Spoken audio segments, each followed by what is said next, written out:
All right, had to clean up shop and try a different location. I don't know if it's the Wi-Fi signal or not. So I moved to my office like I had to a couple weeks ago. The same kind of deal happened with the lag. So we're gonna try this one more time, and you can see I'm getting crazy speeds. You can see I was pulling really super high speeds. Like those megabytes per second are absolutely insane speeds. So we should be good to go. I don't know if it's on YouTube's end, but when you're pulling like 300 megabytes per second, we should not be having any lagging issues. So we are back. We're in the office. And this is where I left off. I pulled this card, and then I got the stupid spinny wheel of death. It's the Frank Thomas, and it is not the error card that we wanted. It's this one with his name still on it. So it's not as valuable. But we'll still take it. Wade Boggs, some all-star cards in here. The lighting's a little different in here, so I have to make sure I hold the cards at a different angle than I'm used to, because otherwise you get that glare on it like that. We don't want to have any glare. Glare is not good. I knew you were going to do this to me. It books for $3. Not terrible. You can usually find it for $1 or so in the dollar bin at a cards show, which is not too shabby. Yeah, we are back. Lost our whole audience, but that happens. Some people, I guess, just decide to check out for the night. I always hate it when that happens. Have like 200-300 people watching, and then they all go away. Make sure you have your cellular data off while using Wi-Fi. I use my work. I used to work for a cell phone company, and it defaults to phone data over Wi-Fi. I'll have to try that. I Collect Baseball 1986 says, love the channel, Eric. I can't wait for tomorrow's Throwback Thursday episode. What are we doing? I haven't decided yet. I'm going to go into my box inventory and check it out. I'm leaning towards maybe like 81 Fleer or 86 Fleer. One of those two. Probably those are the two finalists. I like 86 Fleer more than 81 Fleer, but 81 is older, so I'm not sure which I should pick. It's Tommy Lasorda, manager card for the All-Star game. All-Star game is coming up a couple months out in Cleveland, Ohio, which isn't too far away from me. I might have to go to that. I'd like to go to that. Tickets are pretty pricey right now. So if they come down a little bit, I will definitely be there. I'd like to be in the bullpen section. I don't know if you ever watched my videos from Cleveland, but I'm always in that bullpen section whenever I go to games. Get this last freaking pack open here. But those tickets aren't even, no one's even listed them yet. The Cleveland Indians have a really awful policy, not very fan-friendly. You basically can't sell your tickets or they will come after you and hunt you down like a dirty dog. They really monitor every ticket you sell. They have a policy. I think if you sell like one ticket over 50%, they will take away your season tickets. I actually used to have a season ticket plan for the Indians that I bought 2 years ago for the sole purpose of having an All-Star game ticket in that bullpen section. I had 2 tickets in the bullpen section. I paid, I forget what it was. It came out to like $35 a seat or something, which is a really good deal. And they took my season tickets away from me. Shout out to you, the real Christina. But they took my season tickets away because they said I was a broker, even though I had never had what happened was, this was in 2016. I bought season tickets for those bullpen seats in 2016 so that I could have access to playoff tickets, and then also have those tickets so I could get those All-Star game tickets this year. And what ended up happening was I bought a bunch of extra strips throughout the playoffs, and I went to all the playoff games in Cleveland except for Game 7 of the World Series, and I sold all my extra tickets to the World Series. So I had, I think it was 8 extra tickets per game because I think you could buy a maximum of 8 tickets. So I had 8 strips, and the Indians got really mad because I sold all those tickets instead of using them myself. And they took my season tickets away. Ever since, I've been going to Cleveland less and secretly rooting against them at every turn. So that's one of the reasons I picked the Twins to win this year. Was an easy choice because the Indians treated me pretty poorly. All right. Yeah, they still get their money either way, so I really don't know what their big deal is. How many Frank Thomas no name on front? So far, we only have one Frank Thomas. There's a Larry Walker rookie card. Be nice to find the no name on front. The Twins are going to win it. I'm rooting for them.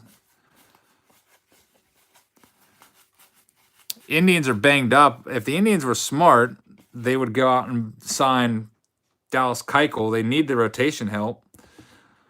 Kluber might be out for the year. You never know. He's got a fractured forearm. If he makes it back, it won't be till the very end of the year.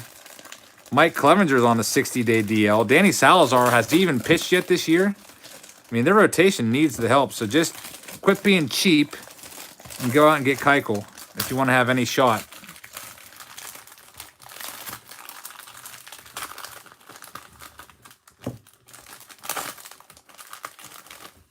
All right. How do you get into the box breaks?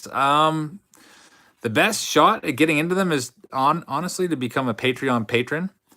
Dolan won't spend it. Yeah, what a cheapskate. That guy is cheap. Tony La Russa. I always look at their attendance, too, and I get happy when it's low. Like, I think last night's attendance was 12,000. I don't hate any of the players or dislike any of the players. I just dislike their front office, I guess, their ticket policies. What's my Patreon name? My Patreon name is, if you just search Patreon Jabs Family, and you'll find me. Did anyone sign Kimbrel yet? Nope. Kimbrel's still out there, unsigned. You got to think someone's going to pick him up eventually. Maybe, there'll likely be an injury scenario. Someone will get hurt, and they'll need it. Oh, thanks, W. Vogs, for the fan mail. Look forward to opening it. I don't know if it'll be here in time, but might be here for next week. Where am I ripping these packs now? I'm in my office. So I don't like my office as much because it's more cramped and I can't really spread out. And the lighting isn't as quite as good, but the sound is supposedly a lot better. I guess we have better acoustics in here. There's Lance McCullers Jr.'s dad. He played in the bigs for a good many years. Red Sox could use him, that's right. A lot of people could use him. King Arthur Baseball, how's it going?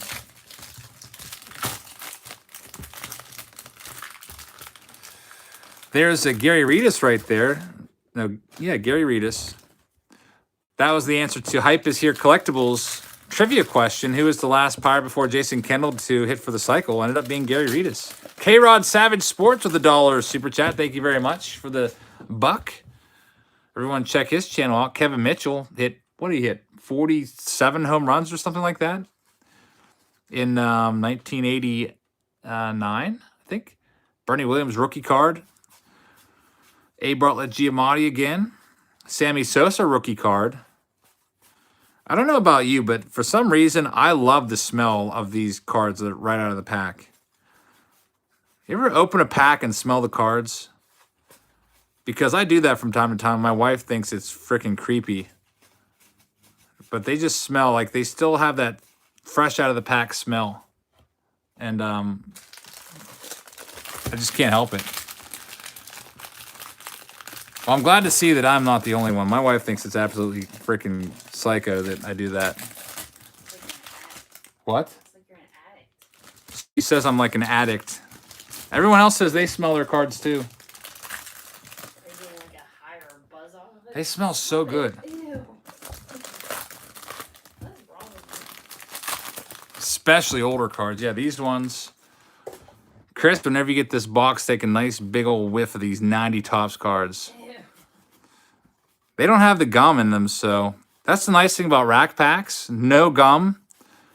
No wax. So out of a wax pack, you're usually forfeiting 2 of your cards condition-wise because the card with the gum is always stained and the card with the wax is usually has wax on it, which kind of ruins it. These ones, though, nothing but plastic between the cards and the packaging, so Florida folks don't seem to be big into baseball. That's a shame. Yep. They got 2 major league teams and they're not supporting them. That is actually really crappy. I feel bad for the players down there not getting the support, especially the Rays. I could see why people in South Florida are mad with the Marlins. They if they would have kept their team together, they would be at the top of the East right now. Sold off everybody, and there's just no end in sight. Worst team in baseball. Greg Maddux. Marlins have the most adult, risque environment ever. Yeah, Marlins have the Clevelander out there. I don't know if any of you are familiar with the Clevelander. It's a club, like a nightclub out in the left field seats, or actually underneath the seats. They got a swimming pool out there. They have lots of entertainers. We'll just call them entertainers. They're fully clothed, but wait, no, they're not fully clothed, I should say. They are not clothed, but they have body paint on. My wife always thought it kind of weird that I wanted to be in there so badly, but that was one of the best places to catch baseballs when we would go there. Back when I would go, there would be like basically just me down there during batting practice. Which makes you a hypocrite. Next, we have James M. getting the box 2 right side. Let me just get these all out. Hopefully I don't knock over the camera there. So this box, I'll just throw it across the room and get it out of the way. Let's open these up. Chet said hi. She's not in here. My office is way too cramped for 2 people. I mean, it's just kind of like overrun with stuff. There's boxes everywhere. It's all the byproduct of doing lots of eBay and breaks and everything. Like right now, we're going to have a bunch of wrappers on the floor. I have to clean those up at some point. Mark McGwire All-Star card. Carlton Fisk All-Star. There's a nice Cal Ripken Jr. record breaker. Number 8 in the set. Bernie Williams rookie card again. So Sammy Sosa might be coming up. Or maybe not. Oh, yeah, there he is. Sammy Sosa. A lot of these cards kind of come in the same order. Which boxes from Baseball Card Exchange would be good investments? Which would be good to hold? Basically, you want to find cards that are going for a high amount, PSA 10s, because those are the ones that are going to jack up the prices of the BBCE boxes, because people will buy those because it's the best shot at getting a PSA 10 card right out of a pack. So that's why the 1980 Topps box cost me over $2,000, because that Ricky Henderson sold for $25,000 recently.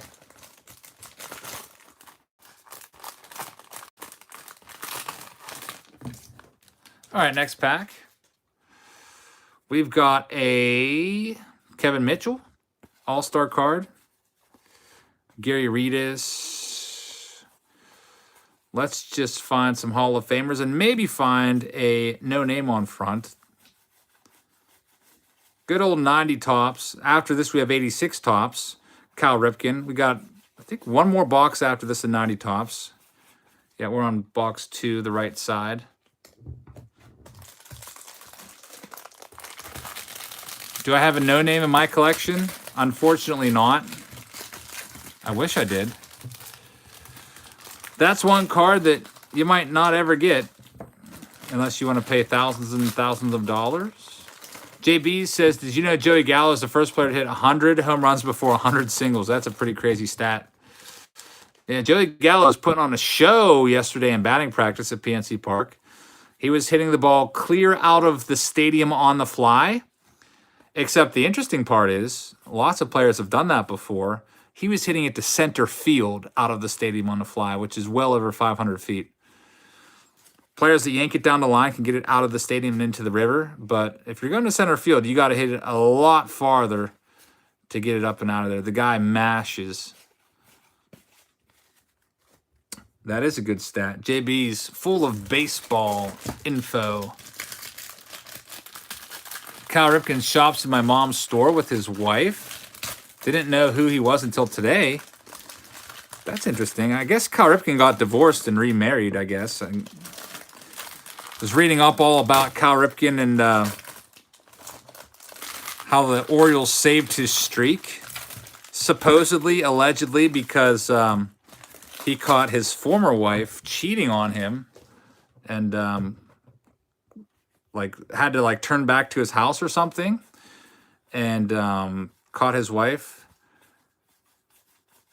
and said he was not going to be able to come in that day, and the Orioles manufactured a lighting malfunction. But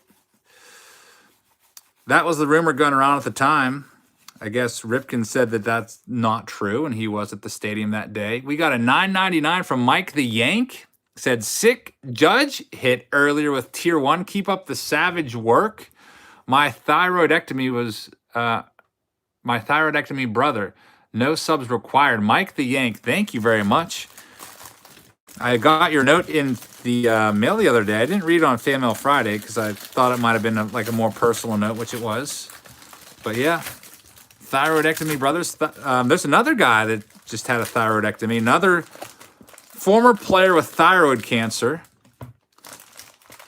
Ron Darling has thyroid cancer. You might remember Ron Darling from the New York Mets. Also pitched for the Oakland Athletics for a while, I do believe.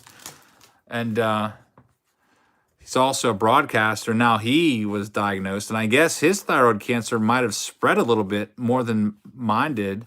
They said they had to remove something from his chest also.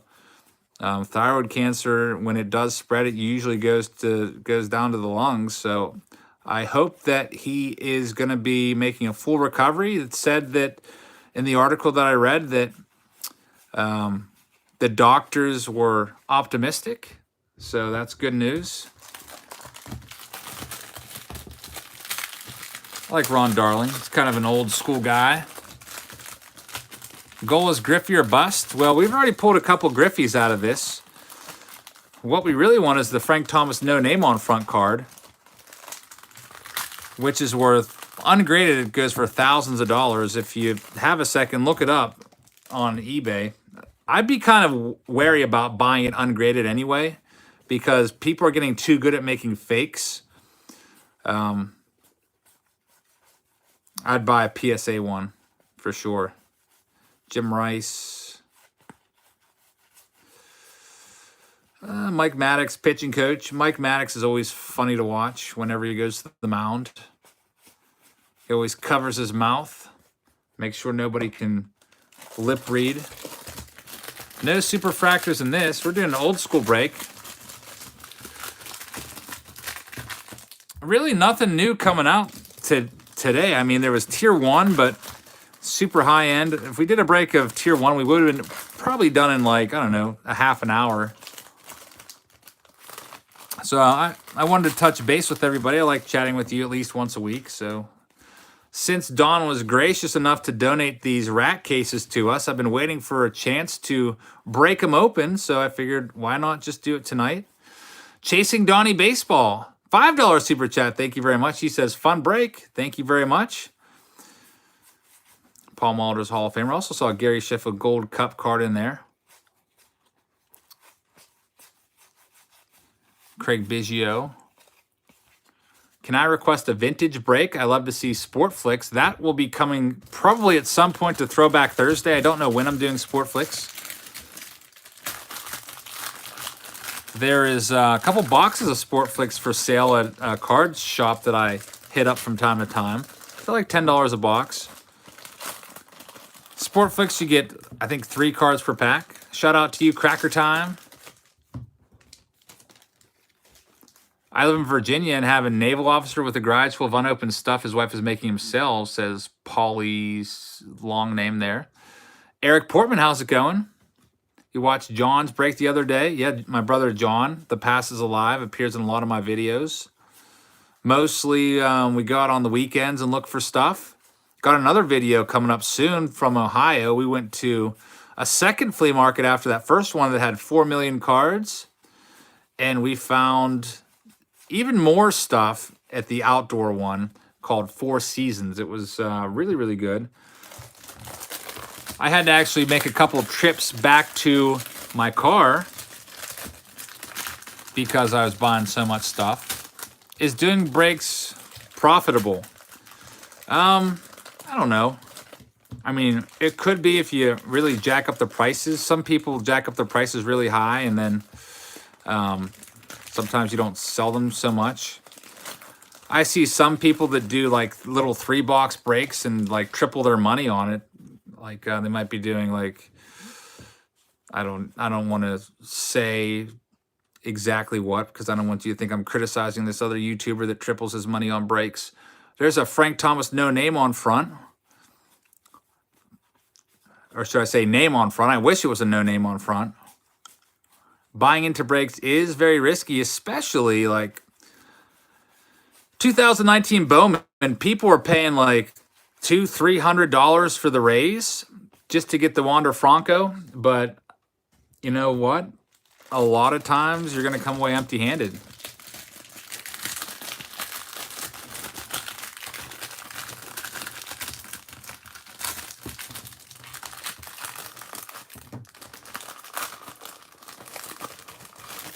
All right, here's our next pack. Is Frank Thomas the only no name on front? Yep, that's the only one out there. You suggested that you guys should do TTM episodes since you guys do so many packs. You mean like a TTM break? I would do a Throwback Thursday like case break, but I feel like Kurt Schilling doing like a 20 box break or whatever would just be too much because it's kind of repetitive. Unless there was some chaser card in there, like my brother did 92 Donruss the other day. He was looking for an elite card. He didn't find one, unfortunately. Ended up being like a 4-hour and 15-minute break. I bet he was pretty tired of looking at the all those 92 Donruss cards. When is Zach Campbell going to feature me in one of his videos? Probably not in the near future. He was just at PNC Park a couple weeks ago. In fact, his next video that he uploads will be from PNC Park. And he didn't really like talk to me at all on camera. It was all kind of off camera. Chasing Donnie Baseball with a $5 super chat says, always fun to watch, Eric. Would love any sub you could send my way. Good night, everyone. Everyone check out Chasing Donnie Baseball's channel. Click on that $5 super chat and click go to channel and then hit that sub button and then go back and check him out whenever he uploads content. Thank you very much.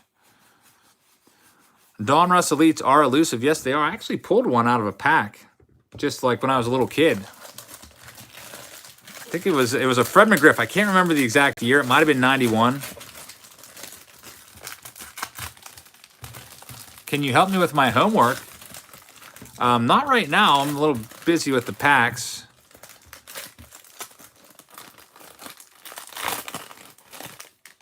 All right. This is the last one for James M.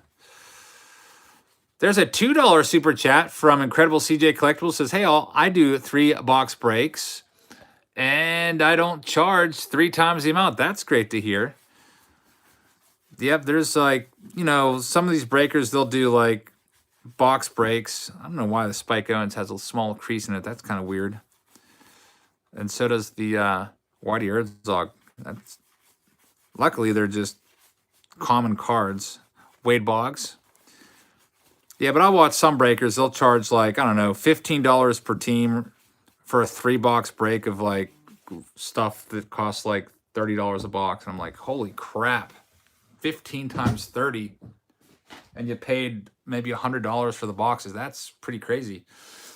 What is Throwback Thursday tomorrow? It's probably 81 Fleer or 86 Fleer. I have not decided yet.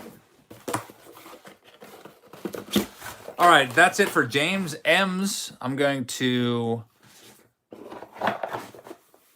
put all of this stuff back into a box. Keep it nice and safe. I'm not much of one for math. I saw something about a circle. I mean, you can ask Google. Don't know much about circles. Pi r squared pops into mind. All right, so now we have our final box of Naughty Tops. So if you hate Naughty Tops, it'll be over shortly for this. We have James S. from the left-hand side.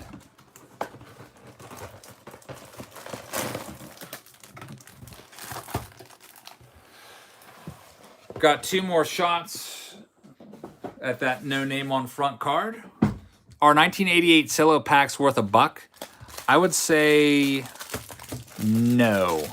I wouldn't buy them for $1. In fact, we just saw a whole box of cello packs, 24 packs for $7 at a flea market. And there was a bunch of them. So obviously, I mean, maybe 50 cents. If you want to pay 50 cents for a cello pack, go for it. But I would not go for $1. All right, here we go. So James S., you're on the screen now. There's Hojo, Howard Johnson, Robert Ventura, second-year card, Ozzie Smith.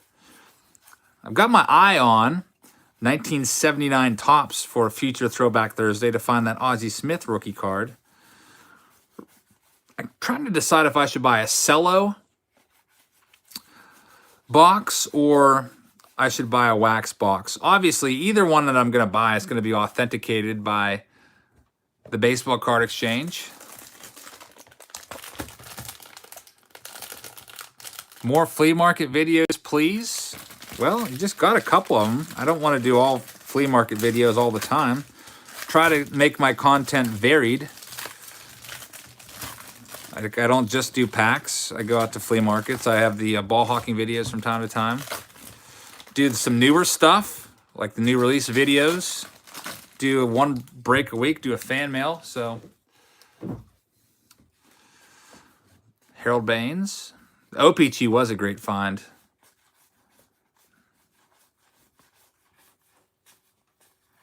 Looks like there's some strife going on in the chat between some people named Josh's. Kurt Schilling, first Topps card. I'm not really sure what's happening because the comments are going by rather quickly. Don't have my moderator here to kick people out. Am I coming to Citi Field this year? Probably not.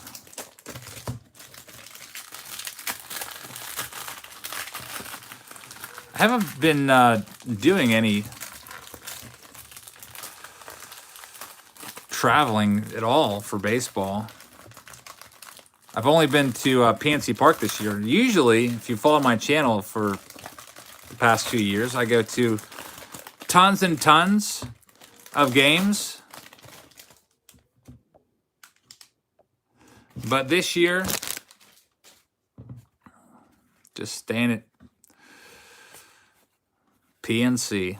Juan Gonzalez.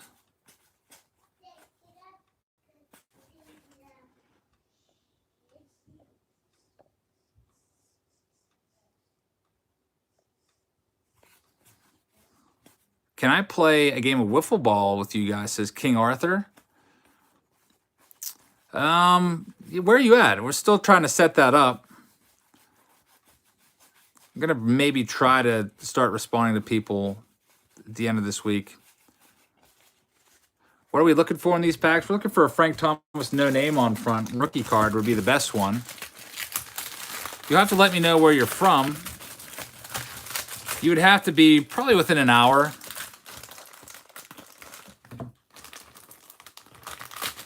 I mean, if you're like in Virginia, northern New Jersey, yeah, you could probably make an appearance. Pick you up off the waiver wire for one game. It'd be fun. We've had a few little kids apply, but I don't think that's probably good to have like 10-year-old kids playing wiffle ball. It's just, you know, if someone gets hurt or whatever, I'd like everyone to be 18 plus with their own transportation. I know Dodgers Films let some of those kids in there. I guess if their parent gives permission and is there the entire time, I wouldn't be down for letting anyone under 18 in if their parents just going to drop them off and leave. And I'm not, P. Guds, I'm not doing it at my house. We would be doing it in parks, like, say, we're going to meet at this park at this time. With wiffle ball, you can set up a field wherever. Like, you can say, okay, we're going to use this creek, that's going to be a home run. You hit it over the creek, it's a homer. Or, like, my brother and I, when we used to play, we would go across the street to the church, and if you hit the ball into the parking lot on the fly, it was a home run. Just use that as a natural one. So we can basically play wherever, but it would be a public place. I wouldn't want to have a bunch of people around my house playing wiffle ball. Neighbors would be like, what the heck's going on over there? Cleveland Car Connection might be able to make an appearance. Yeah, you're not that far. Cleveland's about, from my house, though, it's about 3.5 hours. Breaking packs while trying to swing a wiffle ball bat. Yeah, that would be pretty crazy. We might do some weird stuff during Wiffle Ball Wednesdays. Like maybe playing wiffle ball while wearing a suit made of baseball cards. That's one idea that I have. Maybe playing wiffle ball and having like one person per team having to use a bat made out of baseball cards.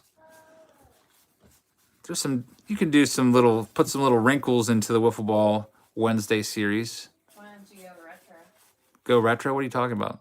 Like wear old baseball costumes like the MLB does. Wear like old baseball costumes? Yes. You mean uniforms? Yes. I don't really have any. Like, how retro are you trying to go? I don't know. You can decide that. This is your thing. Frank Thomas name on front card. My wife said we could have a throwback. You know how they throw it back? Do like turn back the clock days. Turn back the clock to like 1989 when we were kids playing wiffle ball. Maybe wear like 80s shirts.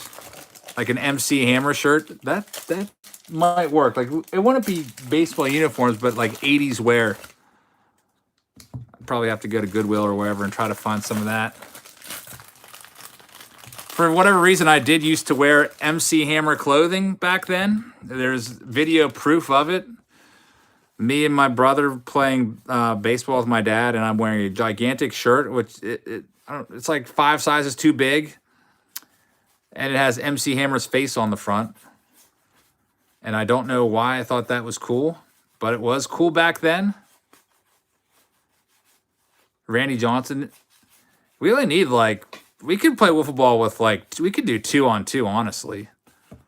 You don't really need full squads of 6 people each.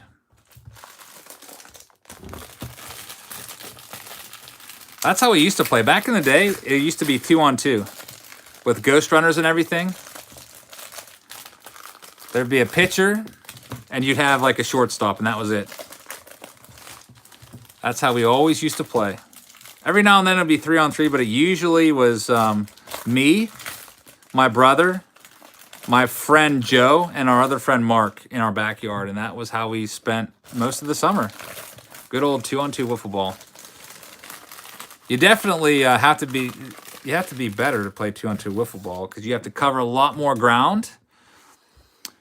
Pitcher has to be very, very athletic. Get off the mound, get all those little squibbers out in the infield. Basically, you're playing the entire infield if you're the pitcher. And we used to play the peg rule, so you could throw the ball at the runner and get them out. It was always risky. You don't want to you want to make sure you have them before you let it rip, because if you throw it and it sails past them, then it turns into an automatic triple, or 3 bases on an error, I should say.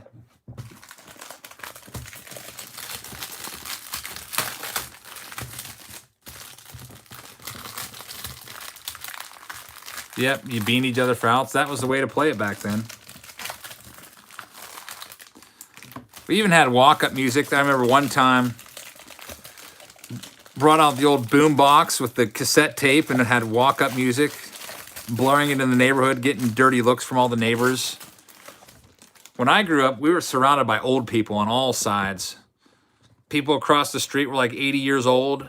People next to them were like 92 years old and used to sit out on their porch all the time and just stare at us in our yard. They would literally just stare. It was like really creepy. And we would just be screaming our heads off and having a good old time. Neighbor next door was like 83. Used to cut his grass. They're all gone now, Juan Gonzalez. They've all since passed. So that neighborhood is completely different than when I grew up. It's probably all, I don't know, 30s or 40s crowd. Who knows? Next pack for James.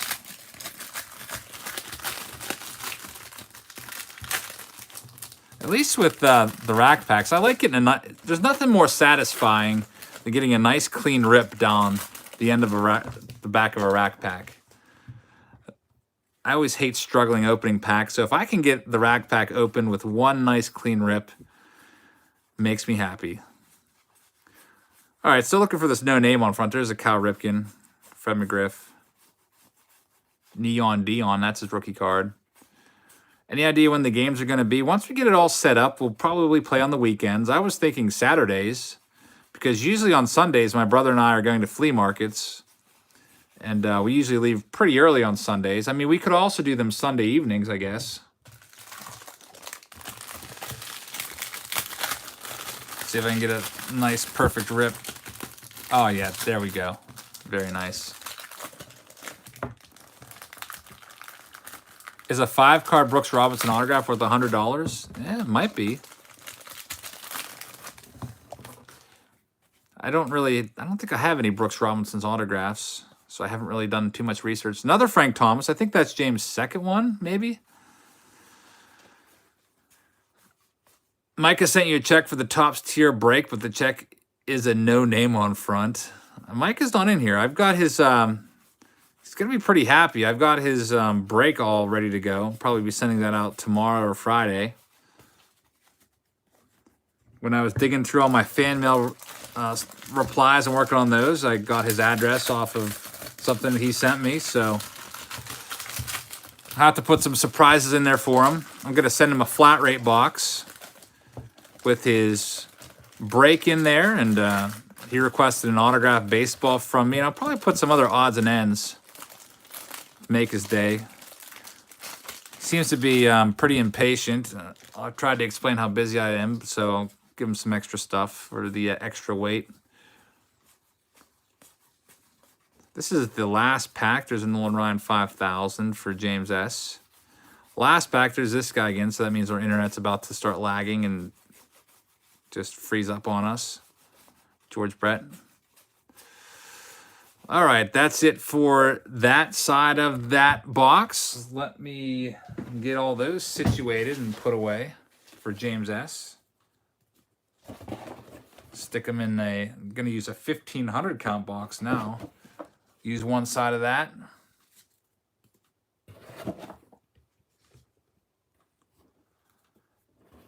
I wonder if John Wathen knows about this channel and how we kind of like talk about him from time to time. I should send him a through the mail. I think he signs for through the mail. All right, now it's Jared M. The last side of the last box of 90 Topps. And then we'll have 86 Topps, which is a bit older. 4 years older. So, does anyone remember 91 Desert Storm cards? Not baseball. Oh, yeah, we see those out at the flea market this past week. My brother and I saw those at like 5 or 6 different tables. So they were everywhere. So we're like, anytime we'd see a wax box, we'd immediately run over to see what it was. And like a bunch of times it was Desert Storm. I'll probably upload that flea market video for you guys on Saturday, I want to say. I picked up some autographed baseballs out there from some Hall of Famers. I don't want to like give it away, but I bought 3 autographed baseballs of Hall of Fame players. So there's some big names. And unfortunately, they didn't come with any COAs, but the guy said he's there all the time. And I made him give me his cell phone number. So if I tried to do some research and compare. They look legit. They're on the balls from that time period and stuff. I didn't pay a whole bunch of money for them either. So, I don't know. You can look at them in the video. Let me know if you think they're legit or not. I think they are, but we shall see.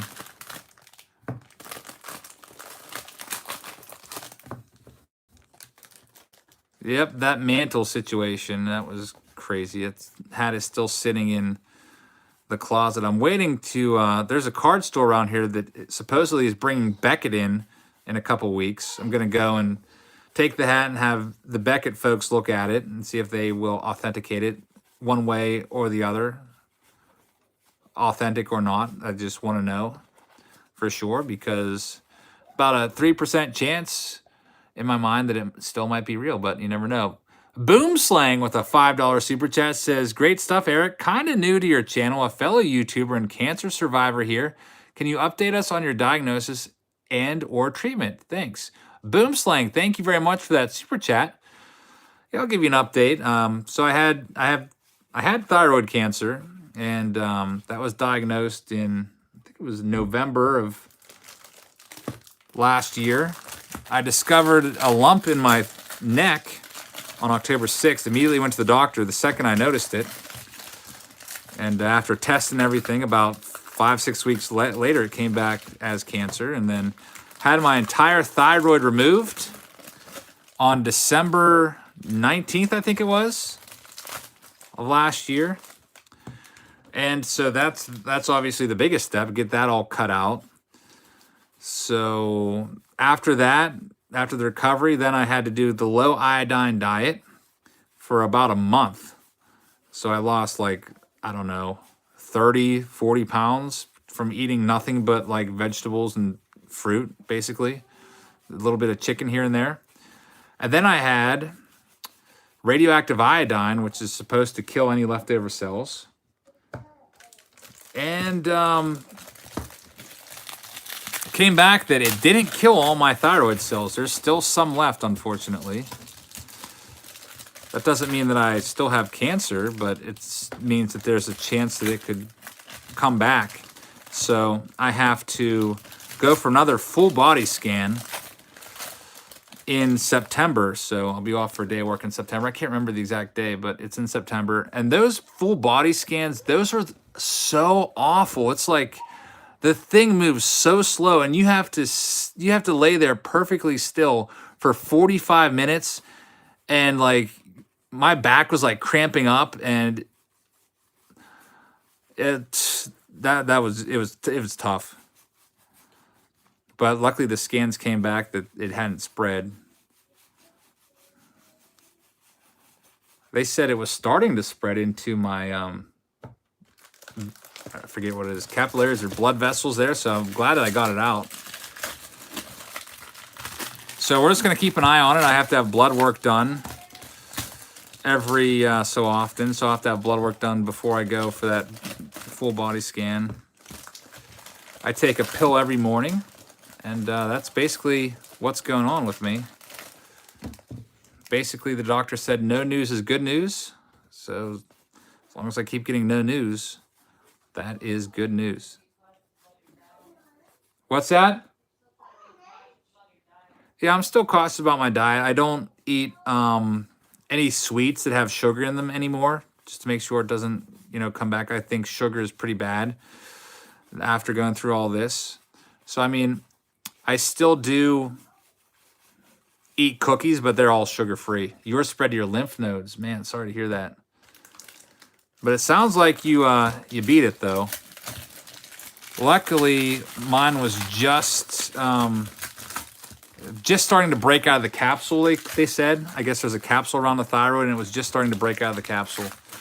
So I guess we got it out just in time.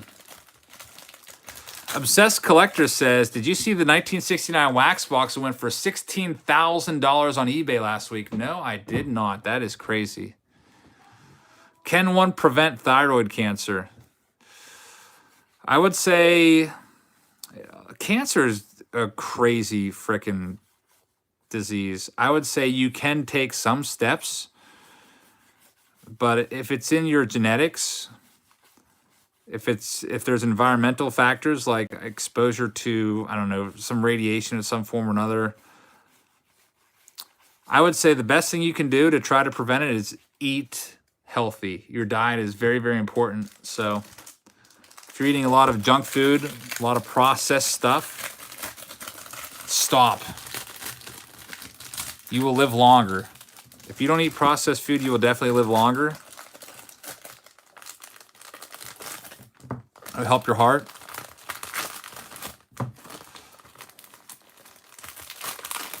All right, next pack for Jared.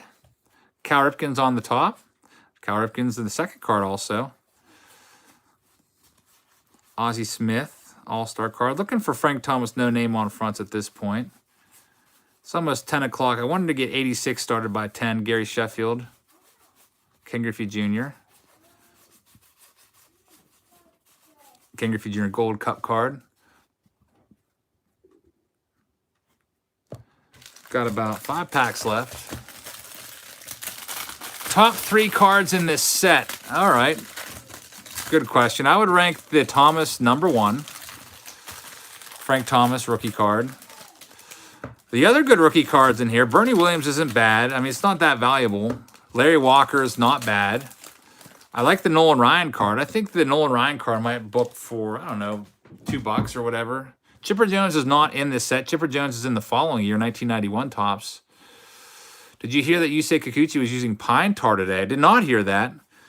$2 super chat from Death Malice 1485 says, thanks for getting me back into collecting. You're welcome, and thank you for that $2 super chat. Hope everyone checks his channel out. Give him a sub. And speaking of the pine tar situation, honestly, every single pitcher uses something to get a better grip on the ball. I know some Pirates pitchers, watching them go underneath in the bullpen, they spray stuff on their forearms, like they will put sunscreen all over this arm, and so they can just like get a little bit of extra stickiness on their fingers to get a better grip on the ball. But I bet you every pitcher out there has got something on them. Some pitchers are not as smart as others. Remember Michael Pineda with the pine tar smeared all over his body? Like, what are you thinking, dude? Like, put a little bit like up inside your glove or something where the cameras can't catch it, and then, you know, every now and then take your glove off when you're off the mound. Get a little bit. Every pitcher does it. I mean, they're not going to admit to it, but I guarantee that everyone's out there with something underneath the brim of their hat or whatever. All right, so that's that pack. Gaylord Perry was the master. Yep, he was a junk baller.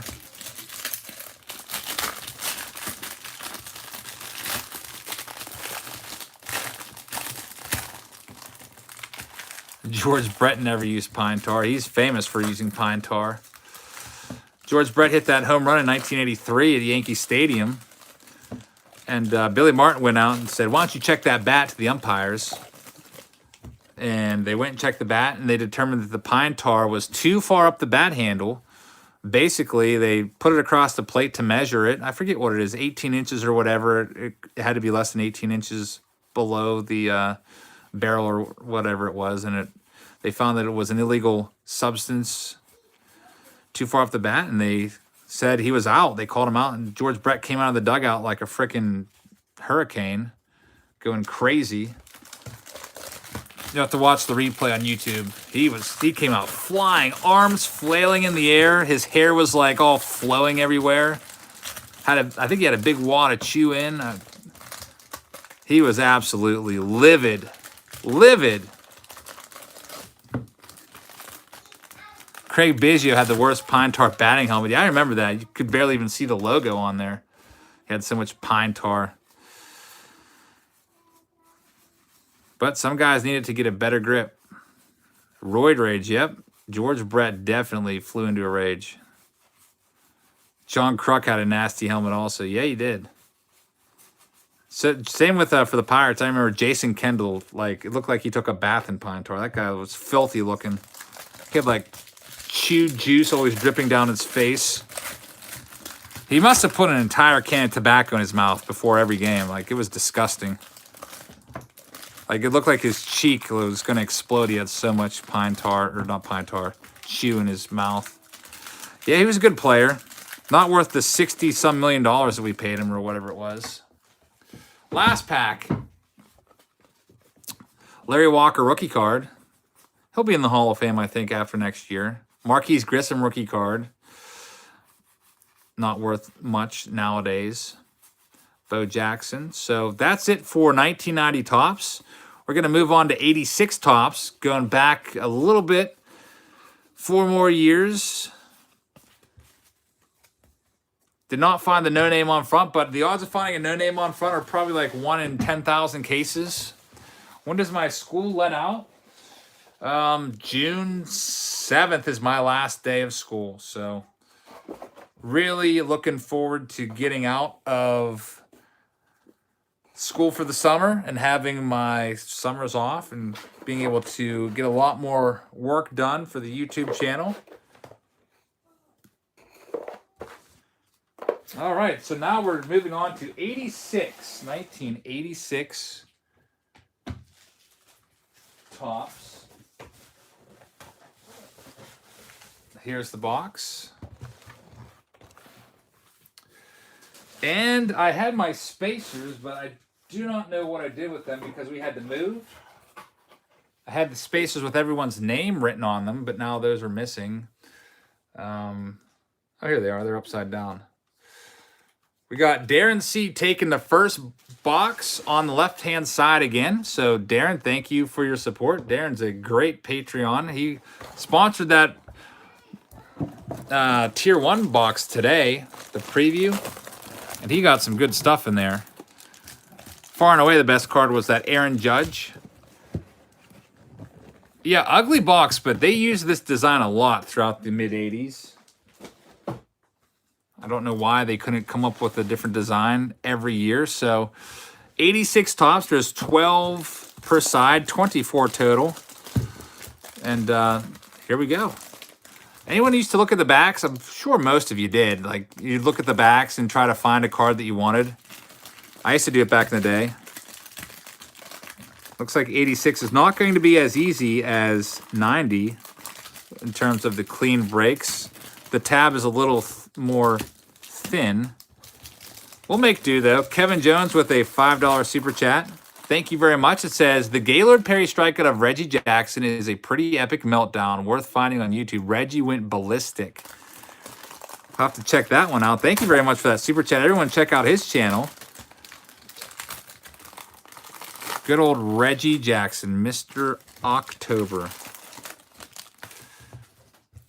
Cecil Fielder was a card everyone was looking for back. Yeah, starting in like 1990. You might remember 1990 was the year when Cecil went off and hit over 50 home runs. This is fun. Always love how the cards are going every which way. I hate how 86 Topps used to do that. If I flipped them back and forth every other card, we'd be here till like 2 a.m. So if it's a really good one, I'll flip it over. But if not, we'll just have to go like this. The best card that you can find in here, rookie card-wise, is Cecil Fielder. There's also Ozzie Guillen rookie card in here. Who else do we have in there? That's Eric Davis' second-year card. Harold Reynolds. And these cards smell fantastic, just so you know. Vince Coleman, yep, Vince Coleman rookie card. So not a lot of like high-value rookie cards, but the veterans are worth more. You know, Nolan Ryan, Cal Ripken Jr. Those are the ones that are probably worth a bit more. Yeah, I remember Cecil Fielder rookie card back in 1990. Everybody wanted 86 Topps Fielder.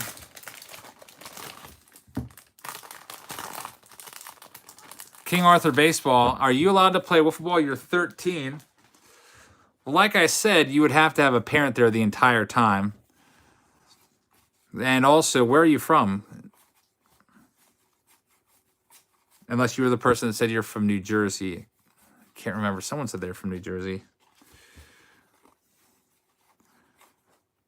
All right, let's see if we can find a Cal Ripken Jr. in here. Good old John Russell, former Pirates manager. This guy was the most boring guy I've ever seen. He used to just be filled with one-liners like, yeah, we're battling. We lose every game, but we're out there battling. We're putting our work in. He was always so monotone, and eventually they fired him and brought Clint Hurdle on. There's a Doc Gooden. You're northern New Jersey. I'm thinking about coming out to New Jersey at some point this summer. These were sponsored by Darren C. I only sold these on Patreon, and I think they sold out in 5 minutes, I want to say. What's a PSA 10 checklist worth? I really couldn't tell you that. Prices vary from year to year, set to set. Oh, these are going to be fun to open. I really like those 90 ones, were so much easier. These ones are giving me a little bit of difficulty. Can your Uncle Chester play wiffle ball? He's has some legal troubles. Probably not. Ryan Sandberg, it's a nice one. Always nice to see these out of the pack. The corners are still pretty crisp. 86 Topps is a little bit tough because of those 2 black corners at the top. Those usually show a lot of wear. What does collecting a set mean? Well, that means you get every card in the set. Like there's numbers on the back. You can see like that is number 728. Put together all 792. I remember I used to sort out cards and do that. I would put them in 8 different piles first. I would start off with a 0 or card 1 to 99, and then make another pile of all the cards that start with 100. There's a George Brett. Then 200s, 300s, 400s, 500s, 600s, 700s, and then I break them again after that. I take those big stacks and then break them down further by 10s, and then I break them by 1s. 792 was a magical number. I did not see the Josh Bell home run yet. I did hear it went into the river, but we were busy. As soon as I got home from work, we went out to a park and walked around a lake, threw rocks in the lake for a long time, played on a playground, so I didn't have any time to be on my phone while we were out there.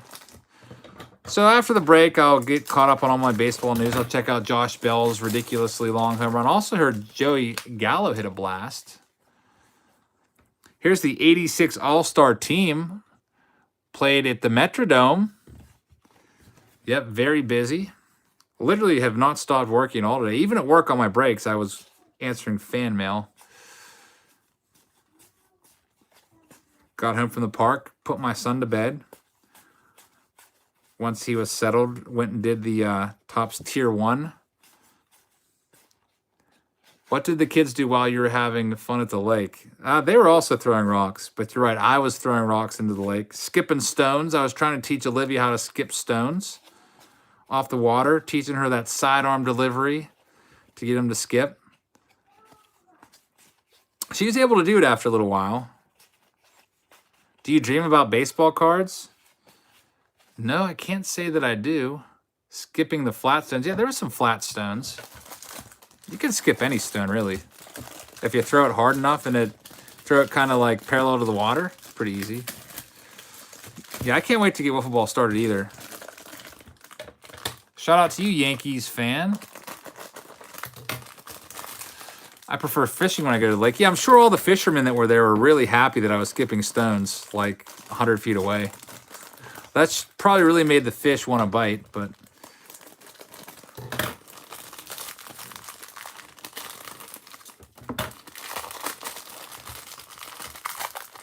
These 86 rack packs just do not like me. Hey, Jazz, want to trade those Ultimate ear pods for some vintage? I've been using those Ultimate ear pods, actually, so those have already been used. I think I have the second tier ones still available. The $50 ones I've been using. Put them in on my walks to PNC Park and stuff.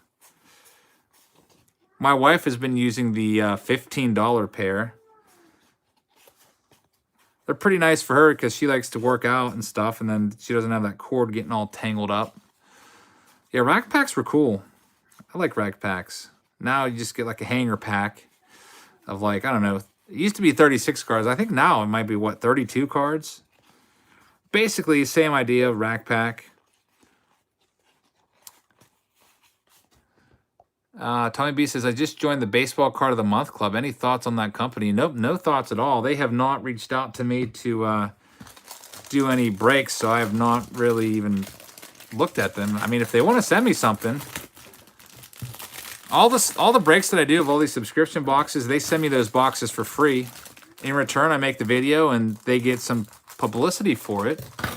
I mean, usually I'm pretty sure all of them have gotten at least 10,000 views, which is really good publicity. I'm sure they sell some boxes. I get some free cards and I usually just give them away. All right, here we go.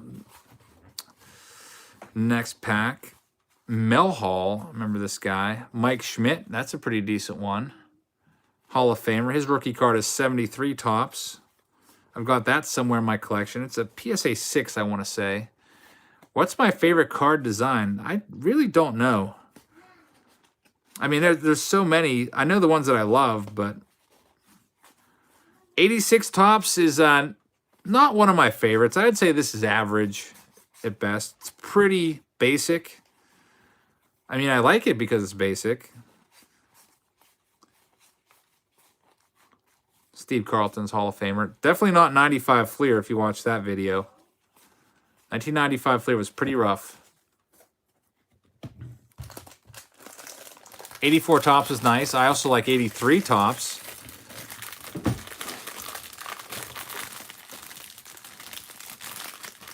And here we go again with this. The simpler the better.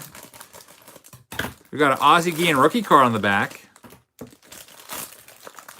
86 was not a great year. Better than 87 tops. I don't mind 87 tops. I like 87 tops more than 86 tops. Just because I like the checklist better. You got Barry Bonds in there. Bo Jackson. 94 tops is crap. Yeah, 94 tops is pretty crappy. Not a lot of good cards in there either. The best card you can get 94 tops is what? Billy Wagner rookie card. There's a Robin Yount. 75 tops is nice. 72 tops is nice. 74 tops is kind of meh. 89 is, it's okay. There's that Ozzie Guillen rookie card. 87 is when you started collecting, Mike G. 89 was my first year. I'm not crazy about the 89 design. I think it was, I think it's okay. I don't think it's terrible. I'd probably give it like a 6.5 or so. Sparky Anderson, Hall of Famer. There's a Pete Rose. Extra innings for the Marlins and Cubs. Hopefully the Marlins win. Starting today, the Pirates were 2.5 games behind the Cubbies for first place, so got to root for my hometown team. Do you like how the newer tops look, says John? Yeah, they're pretty nice. I haven't really done too much with 2001 tops, but I will tell you that I did pick up a ton of 2019 tops not too long ago. You'll see those in the video.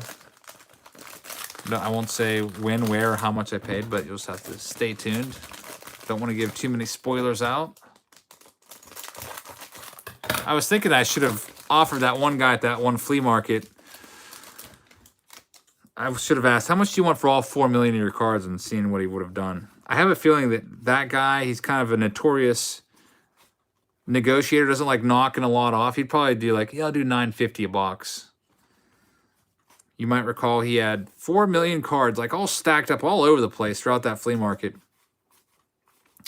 He had like I guess it used to be a big bar section, like a drink bar, and he had cards just stacked up on top. They were all underneath. And then over in the corner, he had just boxes, like the whole way up to the ceiling, 5,000 count boxes. He said he had 4 million cards and 500,000 more at his house. And they were all pretty much commons. Ricky Henderson. I guess former 5-cent boxes that he bought off of somebody. Ozzie Smith, yeah, they were pretty much all commons. I went through a couple of the boxes. I grabbed a handful. And like there's Burt Blyleven's in there and Dave Winfield's. But you could see where it said on the box, like 5-cent box. Probably stacked with John Wathan cards. So, I didn't buy any. I mean, it would have been interesting to go through a box. Did they smell human? I didn't even buy them. That place smelled so bad that I was trying not to breathe through my nose in there. It smelled like, I don't know, like an old, cluttered attic, like or like an old garage or something. There's just a smell of like dirt mixed with like a little bit of smoke. Doesn't matter how many cards you have, they're all junk. Yeah, that 4 million card collection, honestly, what's that going to be worth? A couple $1,000, maybe tops. It's not like it's worth a ton of money. There's a Roger Clemens. That's his second year card. It's just so much stuff was in there, and a lot of it was junk. Dave Winfield. Pete Rose, that's not a bad pack. A couple Hall of Famers. Bruce Sutter, Alan Trammell, Brett Saberhagen, All-Star card. It's a pretty good pack. I would have been happy with this one as a kid. Doc Gooden, Pedro Guerrero, Uribe, Don Mattingly. He just likes to get out of the house, that guy? Probably. He said he spends more time with his cards than his wife because he's there all the time sorting them. Undisputed Frost with the $2 super chat says, love the channel, love learning about all the cards. Thank you very much for that super chat. Hopefully everyone goes and subs to your channel. Make sure you do if you haven't already. Next pack. Oh, bump the camera. And you see my pack of 93 Upper Deck. Did not want you to see that. Whoops. That's embarrassing. 1993 Upper Deck. I hate that set. I love it, but I hate it. How do you send money through Super Chat? If you look down at the place where you just entered that text, there's a $sign. You click on that $sign, and you choose how much you want to donate. And depending on how much you donate, that's how long your message stays on screen. And also, the more you donate, the more characters they give you. Tony Gwynn. Dusty Baker. Why the heck did the Nationals fire Dusty Baker? I mean, they went 97-65 with Dusty Baker. Then they fired him just because he didn't go far in the playoffs. Cal Ripken Jr., that's one of the better cards in the set. And now under Davey Martinez, they've been mediocre at best. So they're probably kind of second-guessing themselves on firing good old Dusty. Bring in a rookie manager, Davey Martinez. Blake Dre says, got my fan mail response back yesterday. I'm glad it made it. I'm trying to work through those this week and get a bunch of them out. Yeah, they're way too quick. Dusty has been around a long time. I mean, he's gotten some flack with his handling of younger pitchers. But I feel like Dusty might have been a victim of the stupid analytics movement, which sometimes goes too far. And they wanted Davey Martinez with his iPad and stuff to manage the team. But, I mean, an analytical approach does not always motivate players the same as an old-school manager can. Dusty Baker, he's a lifer. They should have kept him. Ozzie Smith. Ray Sears, that's the Pirates pitching coach. You should do a break of 2008 Topps update. There's a Vince Coleman rookie card. Maybe one of these days I'll do 2008. Jordan, I'm doing okay. Just working our way through this 86 case. I wanted to knock out a couple of these older cases that have been sitting here for a little while today. Cal Ripken.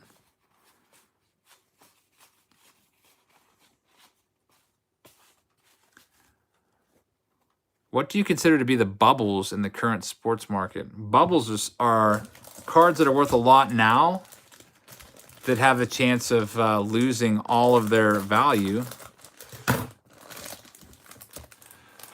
I would say the biggest bubble right now is the Wander Franco. People paying thousands of dollars for his autographs. I mean, what if the guy gets injured?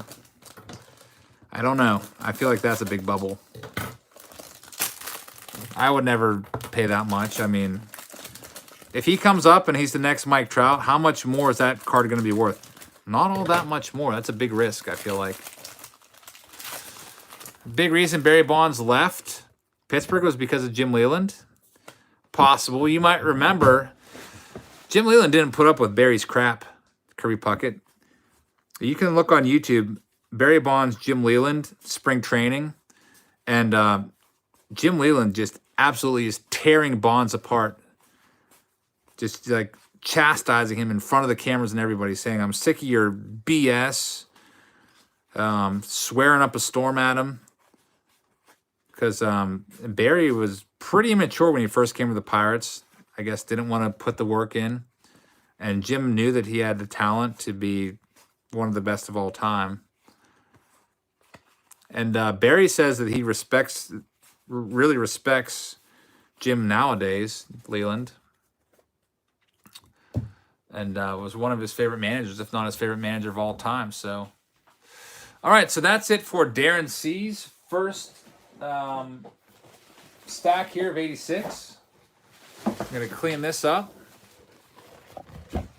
Leland told him to go home. Yeah, that's right. I can't remember verbatim what he said. I think he said, "Get the H out of here," or whatever.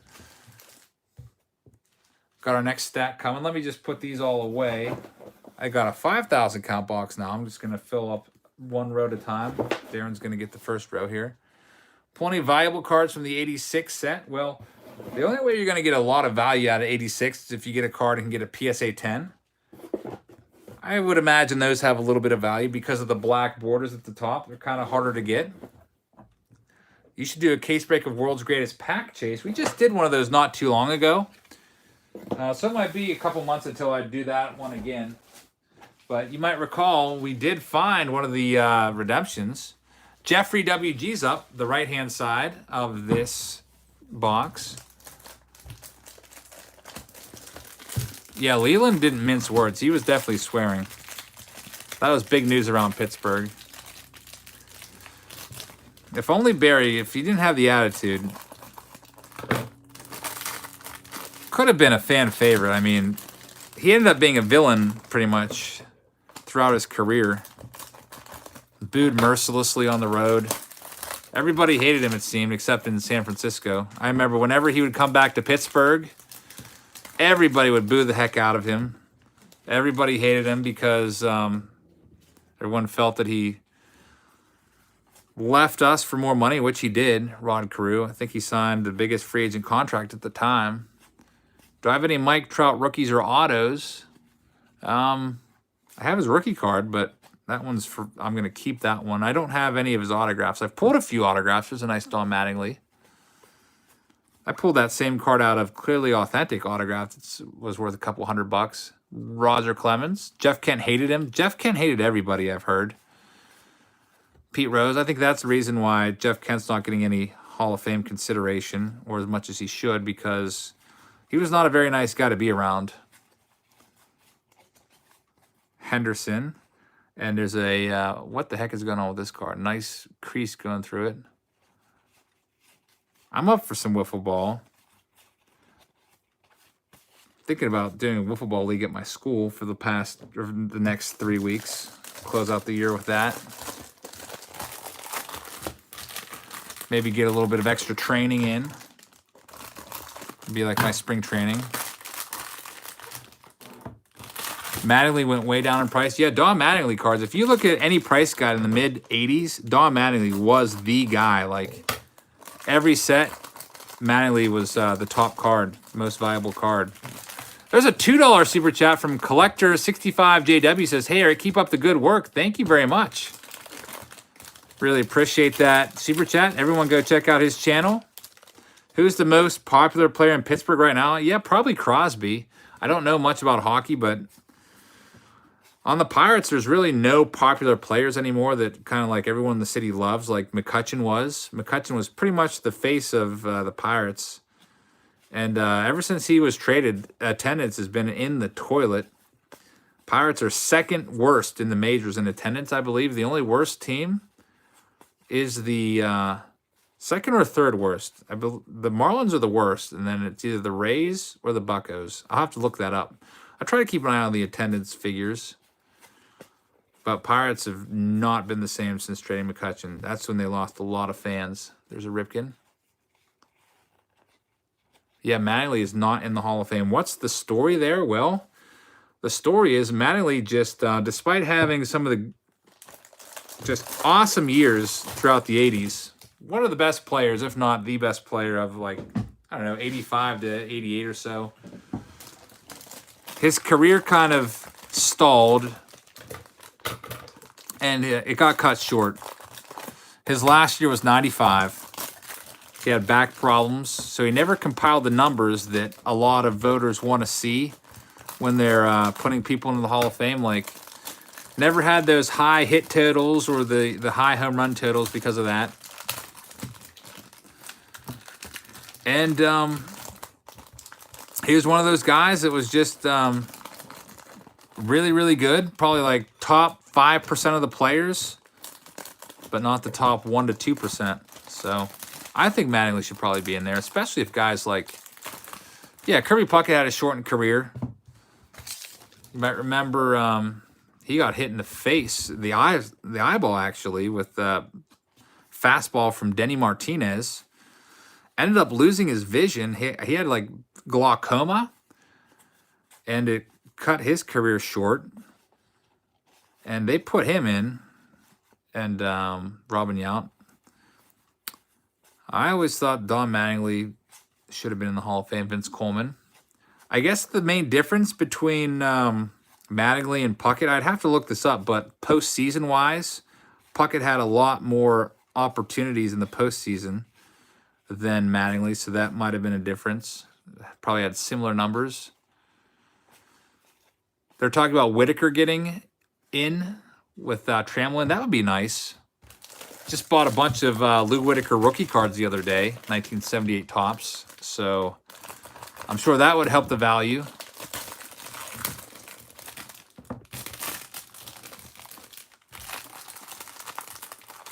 Fielder will definitely be in this pack, says Truth Be Told. Cecil Fielder rookie card. You might be right. Haven't seen him. Don Mattingly played the game right. That is right. I'm surprised Mattingly's not in. I hope he gets in one of these days.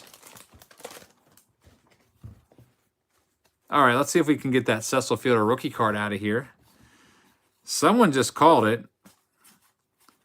We'll see. Some people think this is Bruce Bochy for some reason. Completely different guy. Bruce Bochy. Dave Parker. I don't know if we're going to get the Fielder in this pack, but he's coming. I used to get really annoyed by these cards that turn back the clocks. Would always remind me of the cards that I missed out on. Eddie Murray. Jorge Bell. Jim Rice, Hall of Famer. He's another guy. I never considered Jim Rice a Hall of Famer whenever I was watching baseball.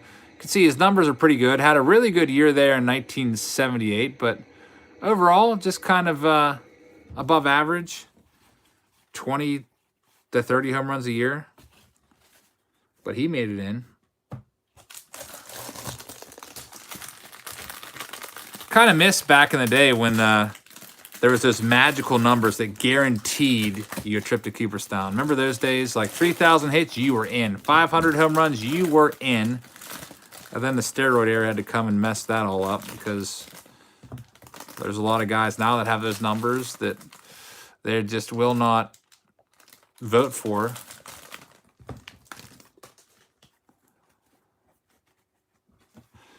All right, so let's see what we have going on in this pack. John Tudor. Tony Gwynn. I just sent somebody a Tony Gwynn rookie card today. 83 Don Russ in my fan mail responses. Kyle Ripken. Sent them a, forget who it was. 83 Don Russ and 83 Don Russ Boggs and Gwynn. They sent me some nice stuff, so I sent them a couple of those rookie cards. Yeah, rest in peace, Tony Gwynn. Great, great, legendary ball player.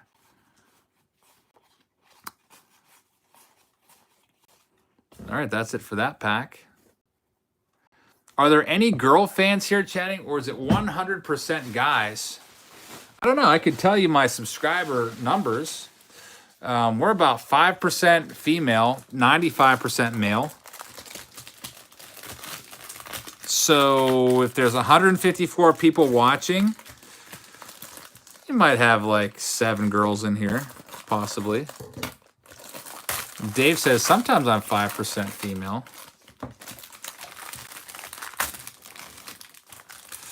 I don't know if any girls would want to like say, hey, yeah, I'm in here watching, because they might start getting a bunch of creepy messages. Most of the people that were into baseball cards, at least whenever I collected throughout school, were always males. Didn't really have too many females collecting cards back then, so I think probably that's about the same right now. Vince Coleman rookie card again. I know some girls collect Pokemon cards, like my daughter likes Pokemon.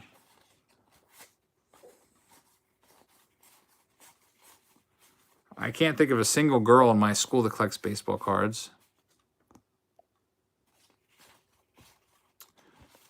Looks like I just got a low power notification. That's fun.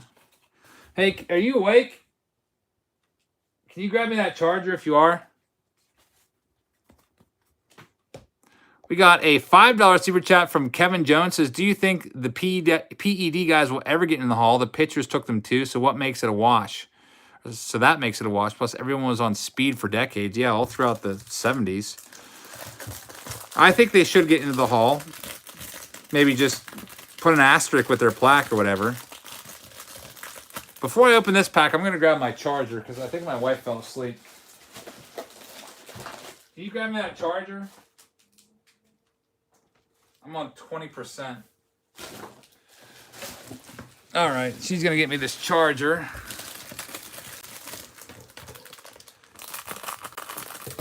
I usually leave the phone plugged in while breaking, but I had to change location mid-break.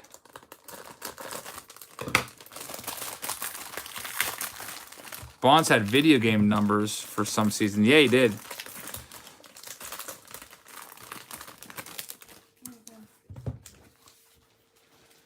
Thanks. But lots of guys were doing steroids, and Bonds was just one of the greatest of all time. I mean, steroids doesn't make you hit the ball. Still need to have that hand-eye coordination. Thanks for the charger. All right, we are plugged in, ready to go for the last 2 boxes of this break. Anyone here into Garbage Pail Kids cards? I used to be. I used to have a bunch of the old Garbage Pail Kids cards from 86, I think it was. 1986 was the year. And I probably had like 500 of them. Anytime we went down to the corner store, which was just over the bridge from our house, I'd always pick up a few packs of Garbage Pail Kids. And then, I don't know if my mom really knew what they were all about. And then she found them one time and was very, very unhappy that I had them. And she told me that, you know, God wouldn't like them. God doesn't like me having these cards or whatever. And I got really, really guilt-tripped. And I didn't want to go to hell, so I burned all of them. So I was just a little kid, and I remember I loved those Garbage Pail Kids. And I remember taking the entire bag of them. They were in like a paper grocery bag. And I threw them into the fire, and I burned them. Like, she didn't tell me to get rid of them. I did it on my own. And now I think they're worth a bunch of money. So, that's my Garbage Pail Kid story. True story, you can ask my brother. Don't remember if he remembers. He was pretty young back then. He might have only been like, I don't know, 4 years old when that happened. You were clearly headed down the wrong path with those Garbage Pail Kids cards. Yep, she didn't like all the pictures and stuff on there, so maybe one of these days I can do an off baseball card break and do an old Garbage Pail Kid break. We could see what the heck was so bad about him.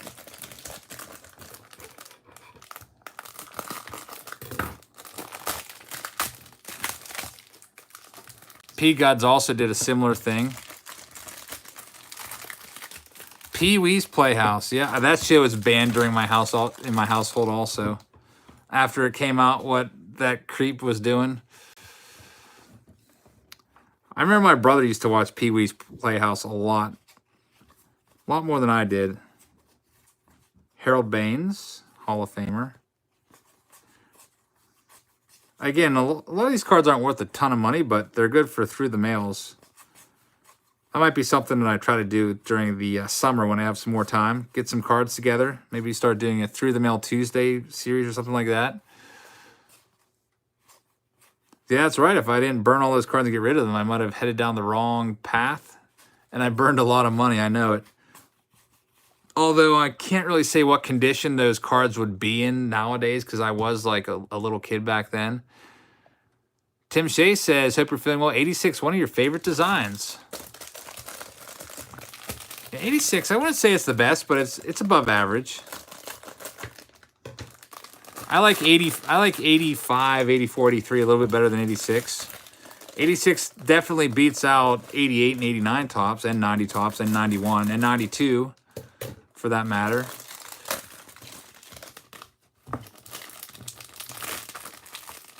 I can tell you this though: 86 tops will not be ending up on the worst sets of all time for designs and everything. I mean, the checklist isn't that great for 86 tops. Not a lot of good rookies, but you still have all your Hall of Famers in here. What cards are you shooting for in here? 86 tops. Basically, Cecil Fielder rookie card is the best one. And then any Cal Ripkens or Nolan Ryans we can find also are pretty decent. This case was donated to us by Mr. Barry. There's the Nolan Ryan. So I've been waiting for a chance to open it, and since my Tier 1 didn't all come in today, I figured, what the heck? Why don't we just do it tonight? I still have a few more cases to open. I might, I don't know, might do those. Who knows when I'll get around to those. Might be a month, 2 months, 3 months. We're going to be busy with the breaks next week with Prism coming out. 2019 Panini Prism, and also 2019 Topps Big League. I might divide those up into 2 different nights.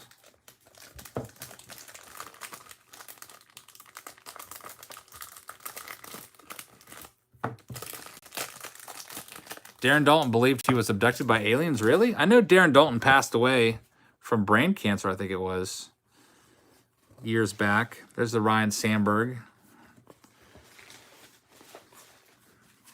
Got a big pile of wrappers at my feet. It's kind of a weird feeling having your feet in plastic wrappers.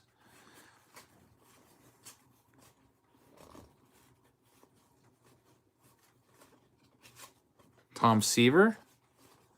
Yep, I remember Dutch Dalton. There's a Cecil Fielder rookie card, and it's got one of these weird lines down it. It's kind of crappy.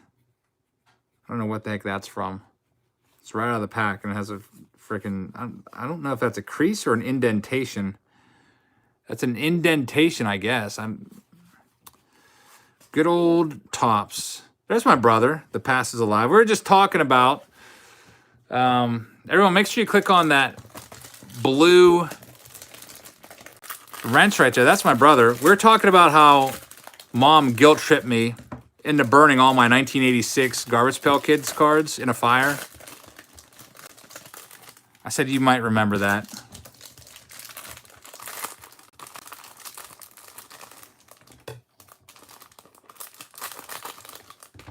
Yeah, then I was like real sad afterwards and I regretted it. But she made me think that I was going to go to hell if I didn't do it. Well, she didn't tell me to. I don't think she told me to do it, but she wanted me to definitely get rid of them. All right, so here's our last pack from box 1. Yeah, they are pretty valuable. Probably could have a couple $100 worth of cards. Darryl Strawberry Mets card. Willie McGee. I always thought Willie McGee looked a little bit strange. Arson is a crime.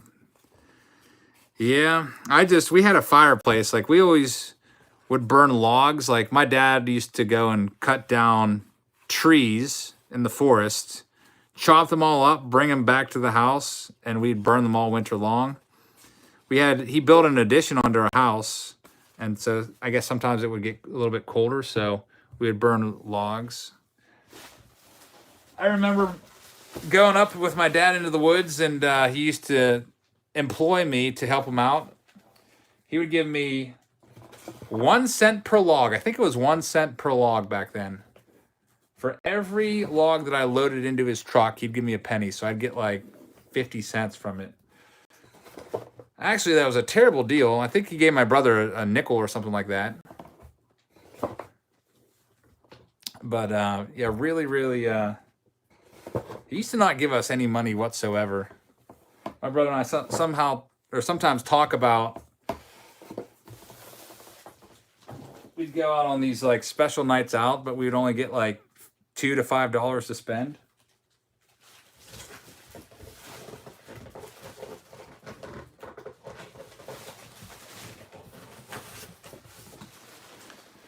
But you can't be too critical because he wanted us to value our money. And I guess it's been a good lesson because I've learned how to save my money over the years. And we're on to box 2 now. And anyway, I don't want to feel like I'm criticizing my dad. He did pay for my entire college pretty much. I was like $80,000.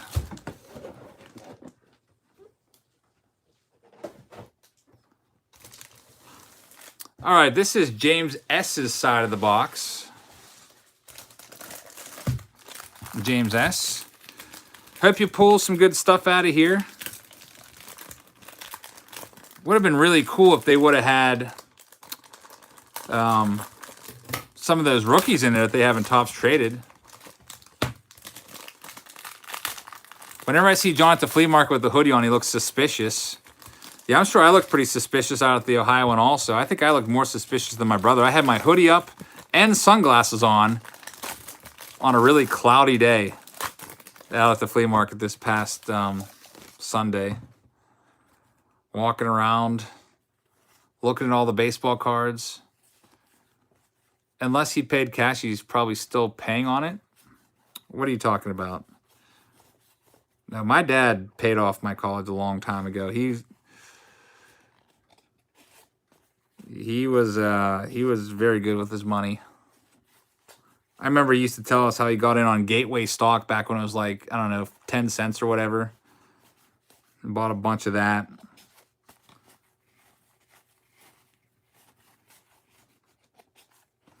Kent DeColvey, there's Teak. Yeah, it's true. I do wear them on my hat a lot of the times because it looks really creepy going into like indoor places with the sunglasses on. Look like a big weirdo. Cubs win, walk-off home run. He paid for his calls with the cards under his bed. I think those cards were still there. Yeah, you should see my brother when he wears his glasses. They look super creepy.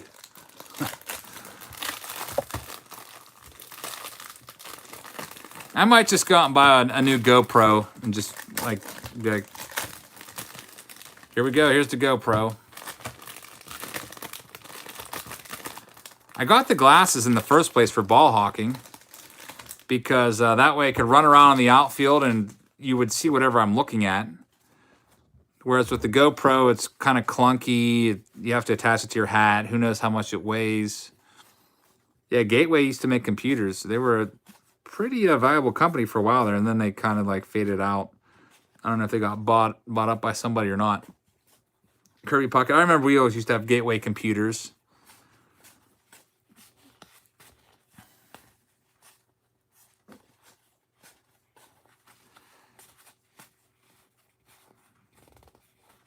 Bo Diaz. I just picked up his rookie card the other day.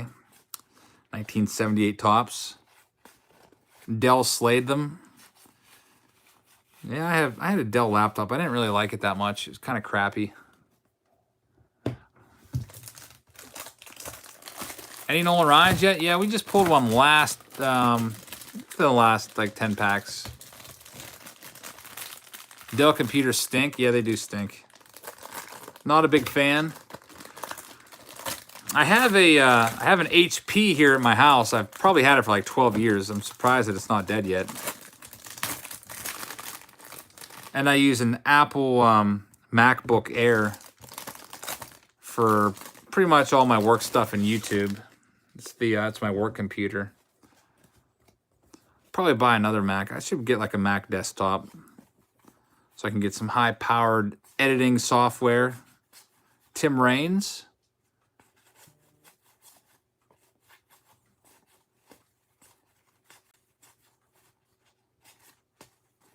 Bobby Valentine. Mother's Day is coming up this week. I don't know if anyone has any plans for Mother's Day. My brother and I are probably going to have to do something for Mother's Day. We'll probably get over to my parents' house for dinner. I'm sure my dad will be contacting us soon just to set something up.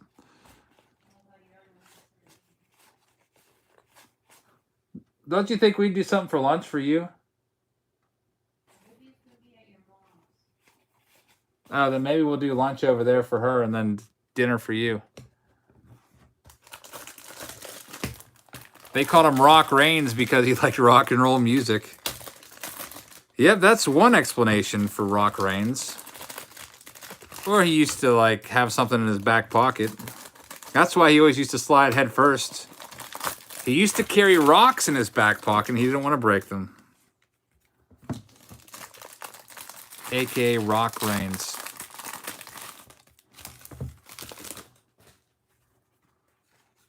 All right, here's our next pack of 86. Reggie Jackson. You wish I was a little closer for wiffle ball? We'll probably be playing around a couple different parks. I could see going out to like White Oak Park.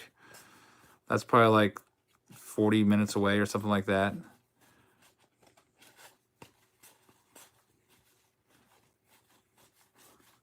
Andre Dawson. I always hated this card. I don't know why I didn't like this card. I used to hate how I didn't have a hat on, I guess. It used to bother me.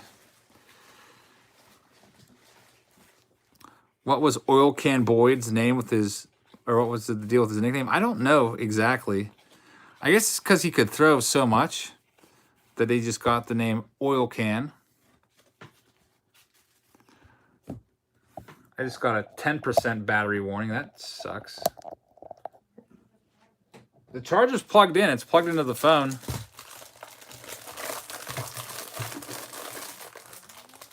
I don't know if it's charging or not. Huh? I can't see if it's you don't have the battery icon on your screen. Oh great, I just broke the tripod. Oh, there we go. Yeah, I'm not sure if it's actually charging or not. We're plugged in here, but it might not be charging. So if the phone dies, we'll end the break there, and then the people who have the spots left, I can either send you all of your rack packs unopened, or I can give you a refund. But if the phone dies, we're out of luck. We got 10%, so Pete Rose cards never lost their value. His rookie card's still worth a bunch of money. There's Pete Rose. Speaking of Pete, Whitey Herzog, he signs through the mail, I've heard. Don Gooden.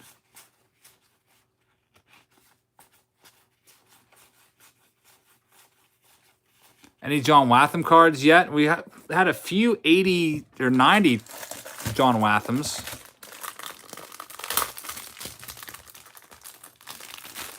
You gotta work at 5 a.m. That sucks. I have to get up at 5:30. What year is John Watham rookie card? I think it was, what was it, like 70, 77 or something like that? I don't know for sure. For a fee, $10, Whitey does. I don't even know if a Whitey Herzog autograph is worth $10.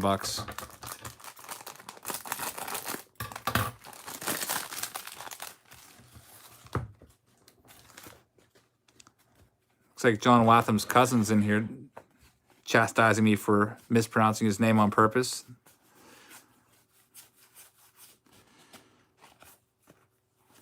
Ryan Sandberg.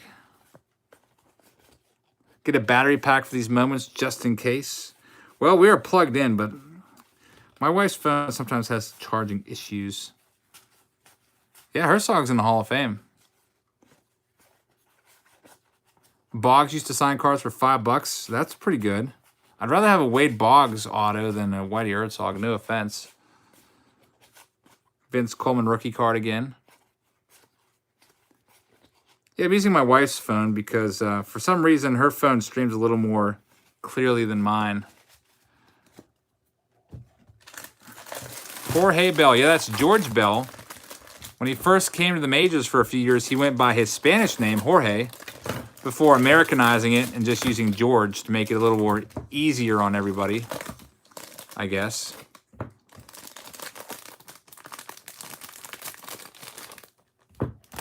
Here's our next rack pack. I'd pay Boggs $10, yeah. There he is.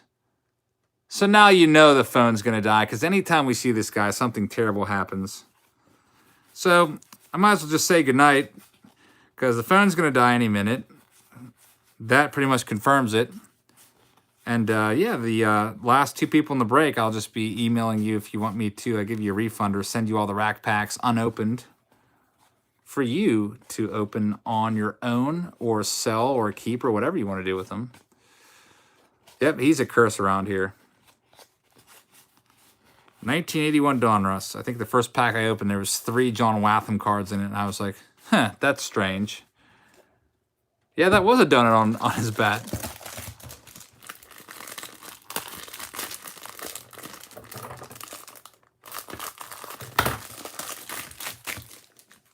Oh, that was a nice rip.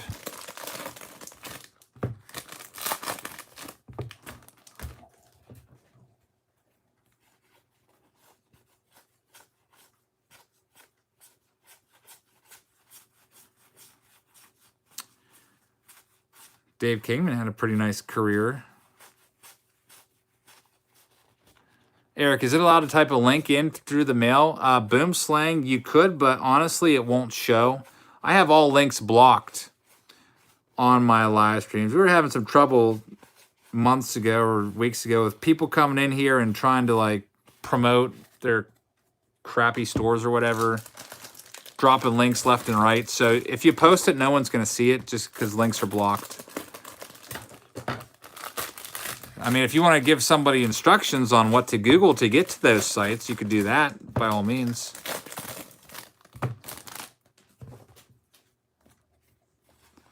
What do you sell on your eBay store? I have some wax pack lots in there. I've got a bunch of batting practice baseballs that I caught listed. Maybe some singles here and there, cards from the 50s. Not too much else than that. Put the breaks on there, Ricky Henderson.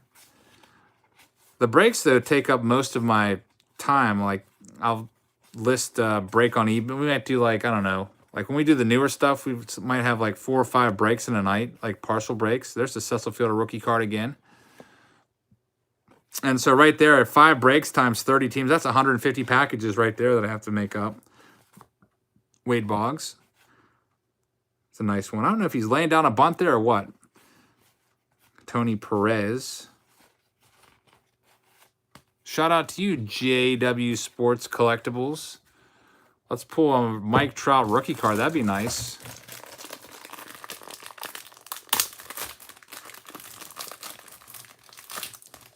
Although Mike Trout in 1986 was probably not even born yet. Let's see, how old is Trout anyway? He's, what, 27? So, yeah, he wasn't even a twinkle in his parents' eye.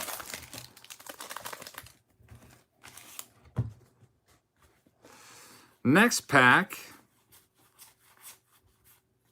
Got a good old Dale Murphy. You always got to watch out for Dale Murphy rookie cards. Make sure you're getting the 77 Topps and not the 78 one. I know my brother made that mistake. I think he got the 78 one for like 50 cents at the card show, and then like went to the next table and there's the 77 Dale Murphy.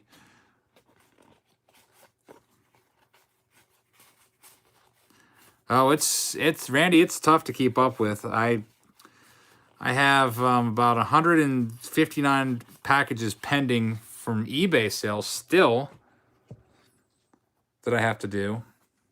And on top of that, I have, I think, 200 Patreon packages I have to get out this month. In fact, I started putting limits on my Patreon. Like I'm selling out of tiers now so that no one else can join certain tiers. Like I think some of the pack lot tiers are sold out. just, you know, the Patreon is just getting too big, so I have to shut it down from new members. I mean, there's still some tiers where I'll take new members. There's always room for people that would like to donate like $25 or more, but the smaller ones, those are filled up.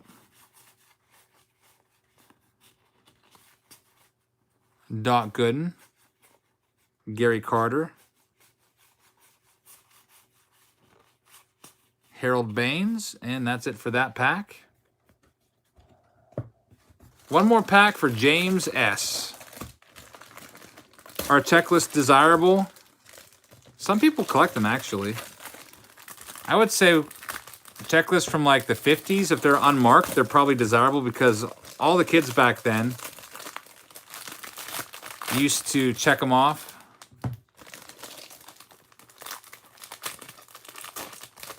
So it's kind of tough to find an unchecked checklist. Dick Williams. He's in the Hall of Fame, if I'm not mistaken. Ozzie Smith. Working on getting that box 79 Topps for a throwback. I don't know if I want to do cello packs. Put a $1 Patreon so people can buy into your breaks, but then you don't have to give anything away. I do have something like that. I have a $3 Patreon. That's the cheapest one. $1 Patreon after the fees and stuff, I don't even know if I would get anything from that whatsoever. And that wouldn't be fair to people that are paying a little bit more. All right, so that is James S. Your box is done. Or your side is done, the left side. Now we're going to the right side. This is for CJS. Yeah, that's right. Darren is the top guy, so Darren gets first shot at everything.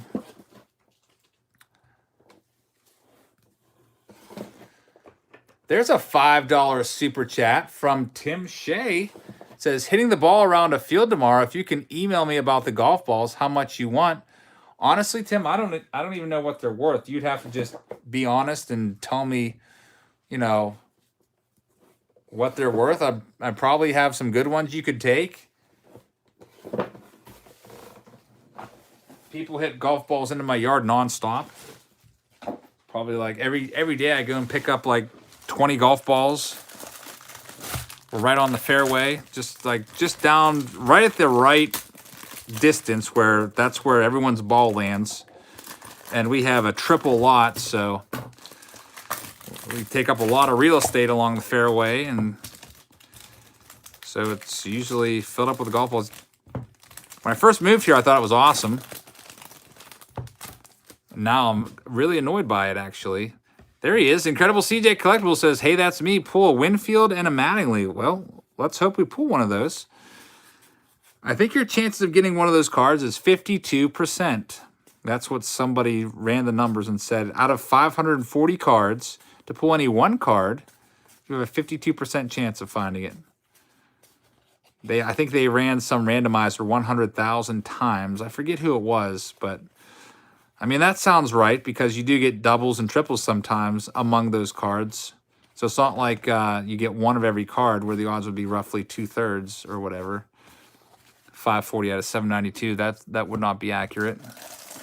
Yeah, we got a 200% chance of pulling a John Watham.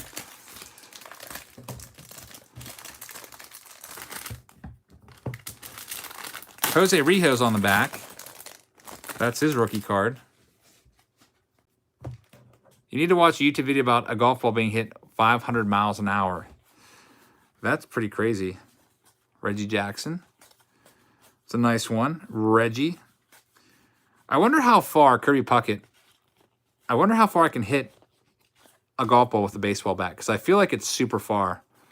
Because I used to go over to the big field, field 3, by my house. It's like 380 feet to center field. And I would throw the golf ball up in the air, and I would hit it so far that it would disappear way, way beyond that. I don't know, 600, 700, 800 feet. I don't know. 900 feet, maybe 300 yards. That's an experiment that I'd like to do at some point. I'd also like to do some baseball videos on a golf course.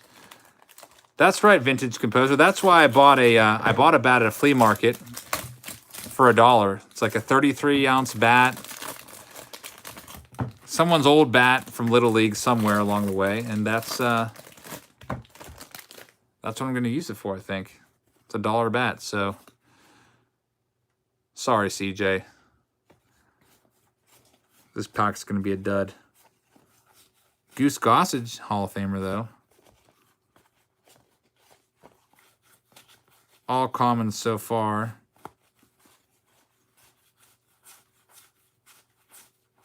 Still all commons. George Brett's not a common. That's probably worth about 50 cents. You got a nice crease on that one. Brent Gaff. Yep. Dale Murphy. Harold Reynolds, that's his rookie card, so that's not too bad. Tim Wallach. Did you find the no name on front? Nope, didn't find it.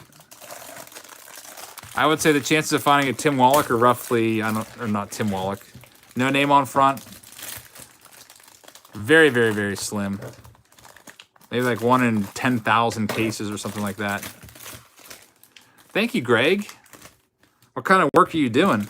Hopefully something that's pretty easy where you just get to sit at a desk and monitor something. You see that Mike Easler card? He taught Mo his swing. All right, so CJ wants a Winfield or Mattingly, I think he said.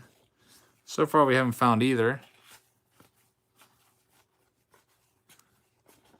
Vaughn Hayes. My brother was telling you guys how we used to hate Vaughn Hayes. Andre Dawson. You work at a HVAC house, supply house. So it slows down in the evening hours. Well, that's good that you have something to do. Dave Winfield, there's the All-Star card. See if we can find his base card. Yeah, I forgot about that. Mattingly and Winfield have All-Star cards in here also. Vaughn Hayes was strange looking like Willie McGee. That's probably why we didn't like him. Sometimes kids find weird reasons to not like certain players. All right, here's your next rack pack. Got a nice Eddie Murray on top. Carlton Fisk is a Hall of Famer. Willie McGee was from Planet X. Steve Carlton. Tommy Lasorda, Hall of Famer. We should have a long drive contest. I use a bat, you use a driver. That sounds interesting. How far can you drive the ball, though? You like a long driver? I know some of these guys can hit the ball really, really far off the tee.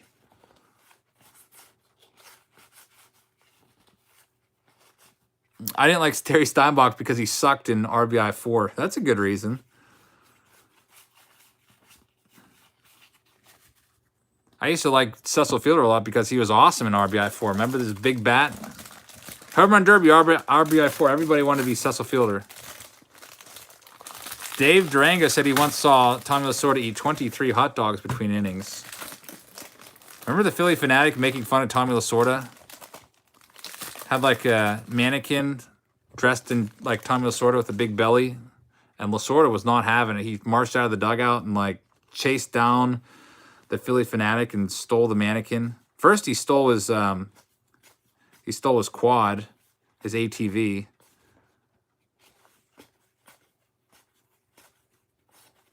Lasorda hated the Fanatic. Yeah, he did. Who was the player who took out the mascot? I don't know. I can still get it out there on 285. That's a pretty good drive. I take it you're not the one hitting golf balls into my yard, then you're probably past my yard. I feel like, anyway, the people hitting golf balls in my yard are probably lefties that slice it. I remember whenever I tried to play golf, I had no idea where the heck it was going. I'd hit the ball seemingly straight, and it would just, like, curve way over. I only went golfing one time on a real 18-hole course. Did some driving range stuff. George Brett, it's a nice one. Mark Salas.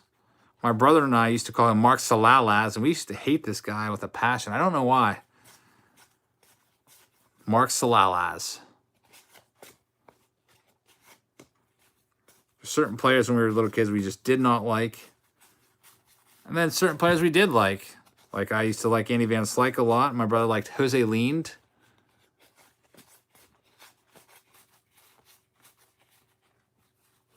Jim Rice.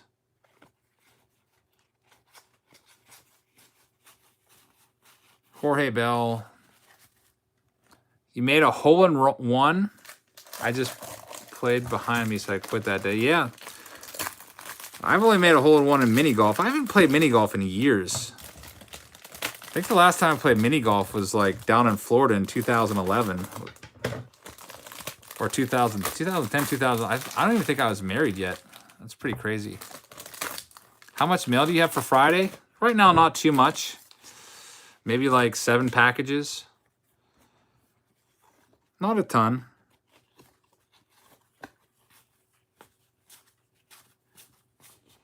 I don't know if I'll live stream that. If it's not a lot, I probably won't live stream. If it's a lot, I'll live stream. Not too many mini golf places around anymore. There's a Caddy Shack I think is remodeling. They're closed for the whole season. That one's not too far away. Nolan Ryan, it's a good one. Am I breaking Tier 1 tomorrow night? I don't think I'm going to be doing Tier 1 till probably the weekend. Some of these places didn't get their boxes till today. So I have to wait for them to ship it to me, which can probably take an extra 3 days. So I'm expecting it Saturday or Monday, actually. Like I told you guys, I got screwed on my cases of Tier 1. Everything went wrong with Tier 1. Had a case lined up, ready to buy, and it fell through because the guy was overseas. Then I bought another case for $300 more than I pre-ordered the first case for, and then they sent me a box instead of the case. So I got a refund on that, and now I'm waiting on a case.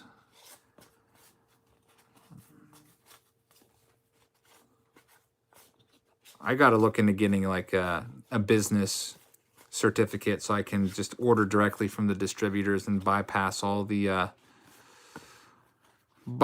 middleman, because they're jacking up the price of these cases a lot. I can tell you right now that a case of Tier 1 is less than $1,200, and if you go on eBay, they're like $1,700. So they're jacking up $500. I know for a fact that it's less than $1,200 to get a case of Tier 1 directly from the distributor, but unfortunately, like the case I bought, I had to pay $1,500 for, so I got dinged for $300. That was a nice Tier 1.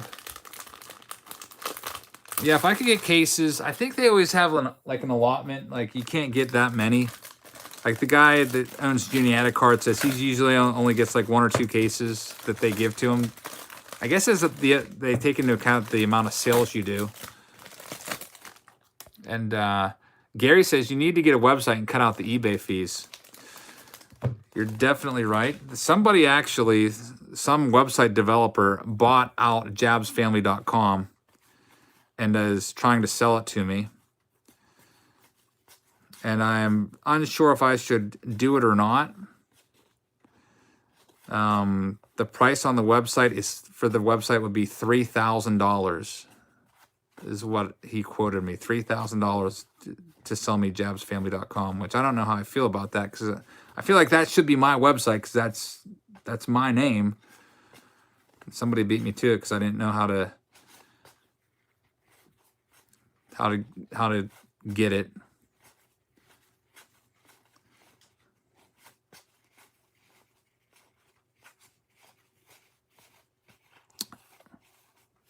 $3,000, and there's an extra $1,750 a month, like maintenance and marketing fees. Well, the problem is, he said now another breaker wants to buy it from him. So I don't know why another breaker would want that. There's some other big breaker out there that wants my website, basically. And I asked him, what the heck's that all about? Like, he said basically they would just probably get it and redirect all the traffic from Jab's family to his breaking site. So, I mean, when I first heard that someone bought Jab's family was trying to sell it to me, I was not happy about that. But, I mean, I'll tell you right now, last month I paid over $3,000 in eBay fees, which sucks. I think it was like $3,200 in eBay fees.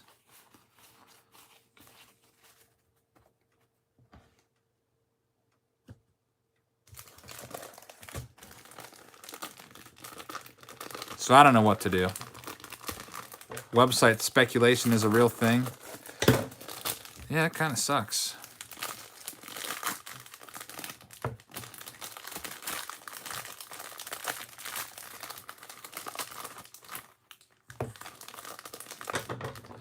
You've outgrown eBay, says Hype is here. And I really hate giving them so much money all the time, because it's not like I need eBay, because most of the breaks honestly could sell out without eBay ever even coming into play. Like, so I definitely want my own website, but I don't want to have to pay like $3,000 for it.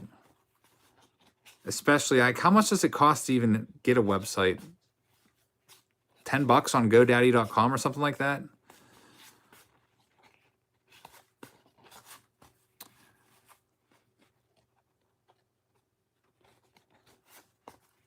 Billy Martin.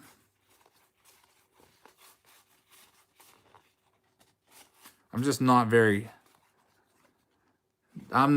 tech savvy. That's the problem. I should like see if there's any of my students out there that know about this stuff, because some of my students are really tech savvy. All right, so yeah, PayPal friends and family. That's how we did the tier 1 break. I didn't even put it on eBay. I said forget it, because of what I paid. I paid $1,500 for the case, and looking at like Steel City, I didn't want to have people pay more than what they could get it for off of Steel City. So I just had them pay friends and family, because otherwise I would have to charge like $150 a box, which is more than what you could buy it for at a card store. And I didn't want to do that. So we just friends and familyed it.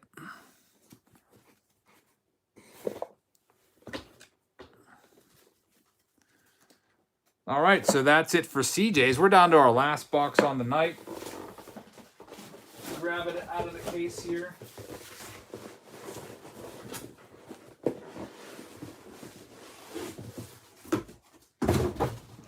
Last box, we got Chris C taking the left-hand side and Garrett S getting the right-hand side.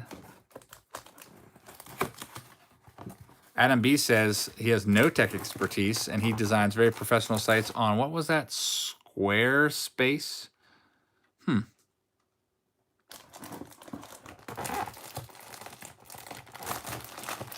Greg says, if you ever come to Baltimore, you need to check out the North Pint Flea Market. They have 3 decent card vendors. Okay, I'll have to think that through. All right, Chris, hopefully you get some Hall of Famers. I usually come to Baltimore at least once a year. I definitely want to come a couple times this year and see the Orioles. Kind of happy that the Pirates are on the road now for 2 weeks. Gives me some time to get things back in order here. Got like fan mail everywhere, cards everywhere. I just need to get organized.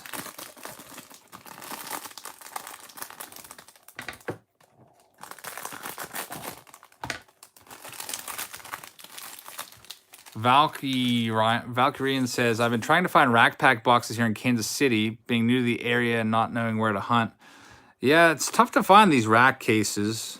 They show up every now and then. I could tell you that a case of this, 86 Topps, goes for about $150 sold listings on eBay. So, well, looks like you're getting one too, Chris. Big old bat donut there. I gotta look at this guy's career stats. He played for a while. 262 career hitter. Looks like he was a starter for most of his career. It's not bad. Starting catcher.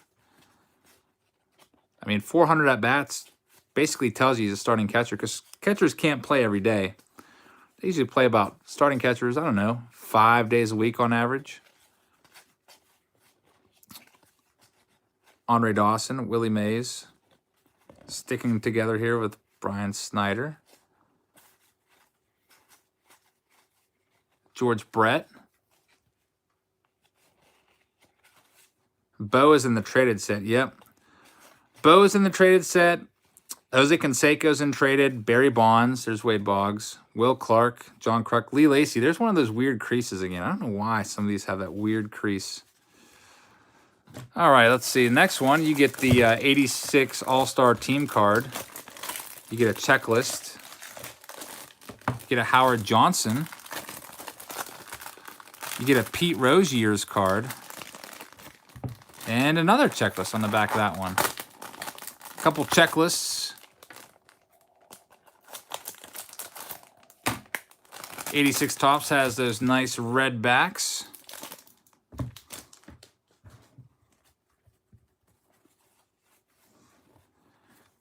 All right, let's see what we can get for you in this one. Carlton Fisk. Steve Carlton. Dale Murphy. I got to pick up a Steve Carlton rookie card one of these days. There's one at the card store, but it's like 65 bucks. And it's not graded. It's in kind of average condition. I don't know if I want to pay that for a Carlton rookie. It's kind of like an eBay price. You're actually hunting for a 52 Topps rack pack box. Those are around. They're those Christmas packs. Is that what you're looking for? Those Christmas repacks that they did in like the 70s where they took 52 Topps and put them into rack packs. That'd be a nice find. Mike Schmidt. Those used to go for about $100 a long time ago, but they're worth more now. Yeah, Don Barry's the man. If you ever need help with finding cards, Don Barry is the one that sent us all of these.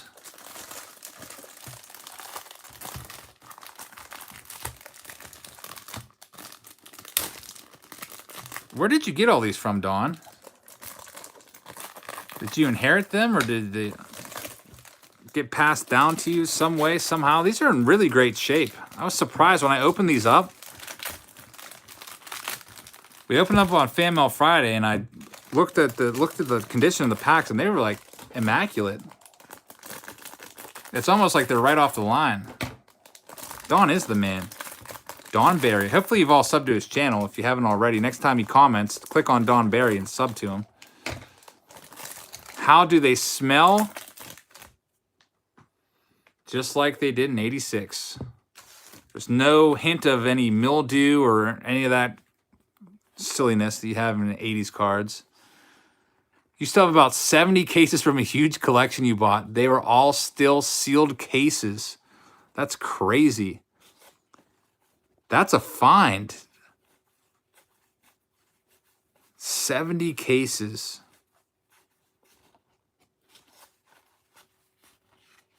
So if you need rack cases, look to Don. He can definitely help you out.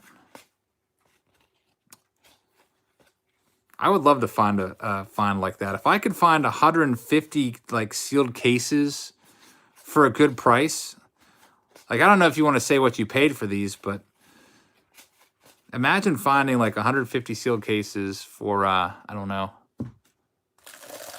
$1,000 or something like that. That'd be crazy.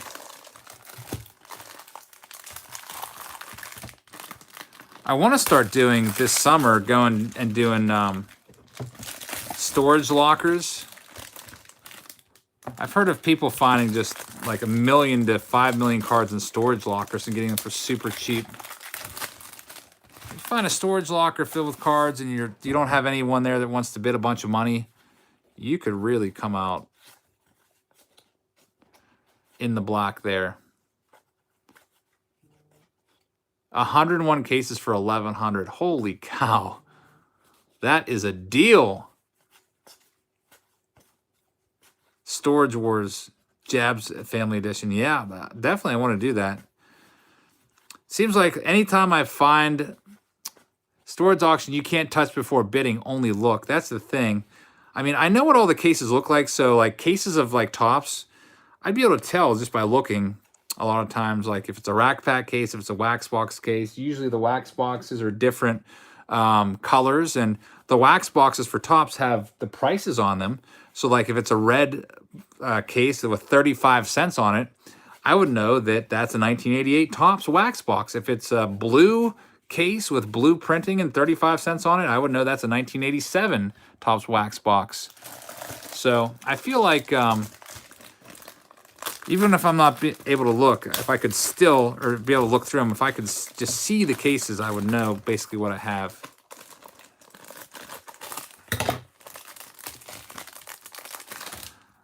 It might be a little tricky if you had a bunch of like 5,000 count boxes though, because you don't know what's in there. It's more than likely Junk's wax cards.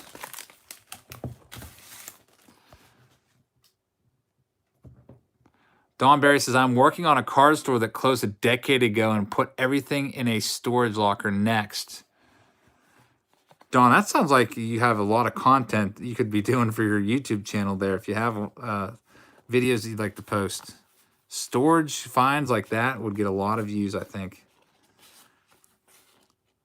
I mean, I would be interested in just watching a video of your 100+ cases of cards that you have, see all the different brands and years. That's quite a find. I've never found anything like that. I'm trying to think what my best find was. I've had a few 100,000+ collections that I've purchased. Jeremy, how do you become a Patreon patron? If you look at some of my recent videos, I have a link in the description where you can go and choose a tier and join and sign up and get access to the breaks.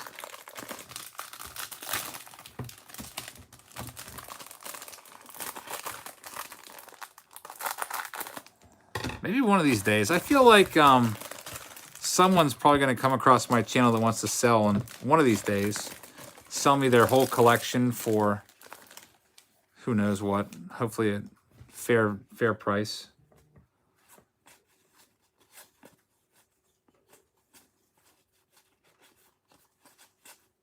(2010) Topps. Let me think. The Giancarlo rookie card is in there. I can't remember if he's updated. I think he's update though. I wasn't collecting in 2010, so that is outside of my area of expertise. 2010 wasn't Posey and Bumgarner in there. I think Posey and Bumgarner were in the regular set, and Giancarlo was in the update set, I want to say, maybe. I can't really remember.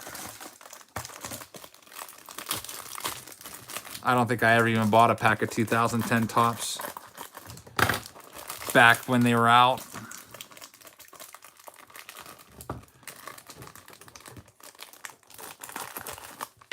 How many graded cards are in my personal collection? I don't know, maybe about 100 or so. Not many.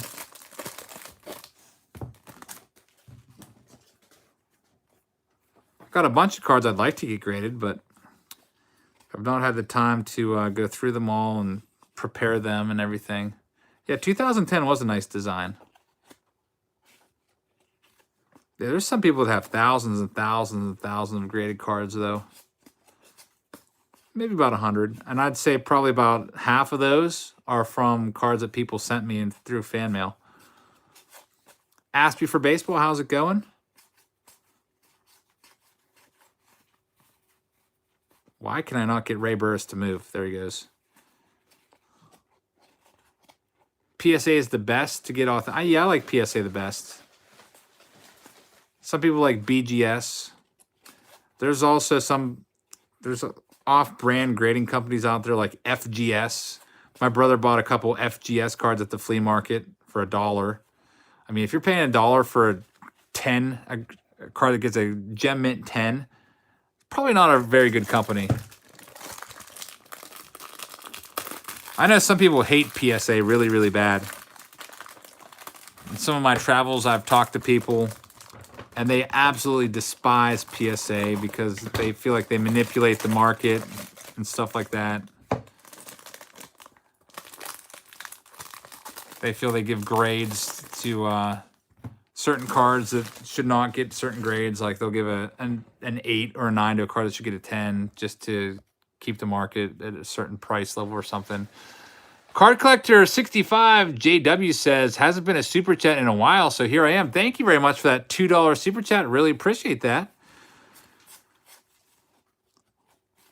Everyone, make sure you check out Card Collector 65.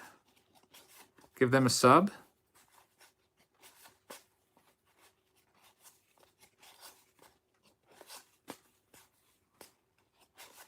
Does JW stand for John Watson? It might. At the end of the day, grading is subjective. Yeah, it is. I mean, I think a 10 has to be absolutely flawless. And there's sometimes cards you think should be 10s come back a 9. Like sometimes I look at cards that are 9s and I'm like, what is the flaw in this one? PSA has been accused of giving high grades if a customer gives them a ton of submissions. Yeah, I could see that.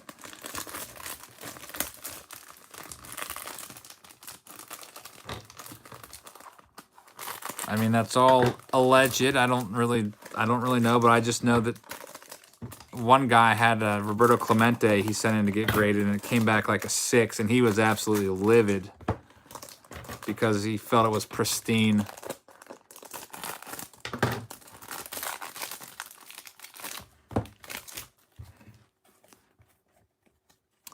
Have you ever sent in the auto I gave you for grading Aspie? No, I haven't sent that card in yet. I don't know. I'll get around to it. If Peter Alonso continues to rake, I'll probably get it graded. Eddie's Baseball TTM and IP autographs with a $1.22 super chat. Thank you very much. $1.22 super chat. Appreciate it. Everyone check his channel out. Yeah, you got to wonder about that because, like, obviously, if they grade a bunch of 10s of any card, like, say they grade a bunch of Ricky Henderson 1980 tops, if a bunch of those popping up in the population, that's going to make the price go down. And I don't know. He was complaining about them rigging prices so their 10s are worth more and stuff like that. I don't know. I'm not a card grader. I don't do much card grading, so I'm not an expert to talk about it. I just know PSA is the most desirable one. People respect them a lot. Let's talk Orioles. What do you want to talk about the Orioles? Yeah, I do prefer the look of PSA cases over the other ones. If I ever bought a card for a lot of money, which I'm trying to buy that Mickey Mantle card eventually, it's going to be a PSA card. Yeah, Orioles are pretty bad. You're rebuilding. It's going to be a long time till you're good. Yeah, they are raking it in. That's true. $17 a card, I think they charge. Obviously, you can get a little less than that if you do large quantities. Did you see the video of a guy who sent a ton of pack fresh Griffies from '89 and only a few came back 10s? I didn't see that one. I bet he was livid. Imagine pulling a bunch of Griffies straight out of the pack, putting them straight into holders to get sent out to PSA, and they're coming back like 8s. That would not be a good feeling.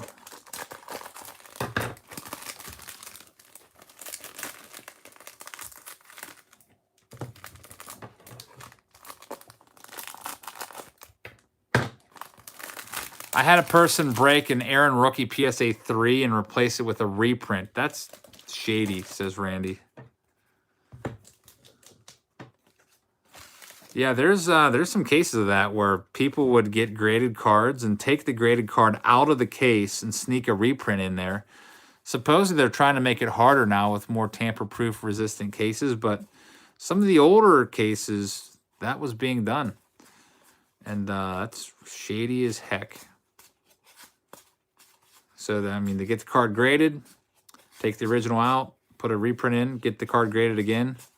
Big scam. I think that was happening with some mantles back in the day. I saw someone on Craigslist posting about it, saying, don't ever buy from so-and-so because he did the exact same thing we're talking about. Scamming people by replacing cards and PSA holders. Anthony's seen it done in comics.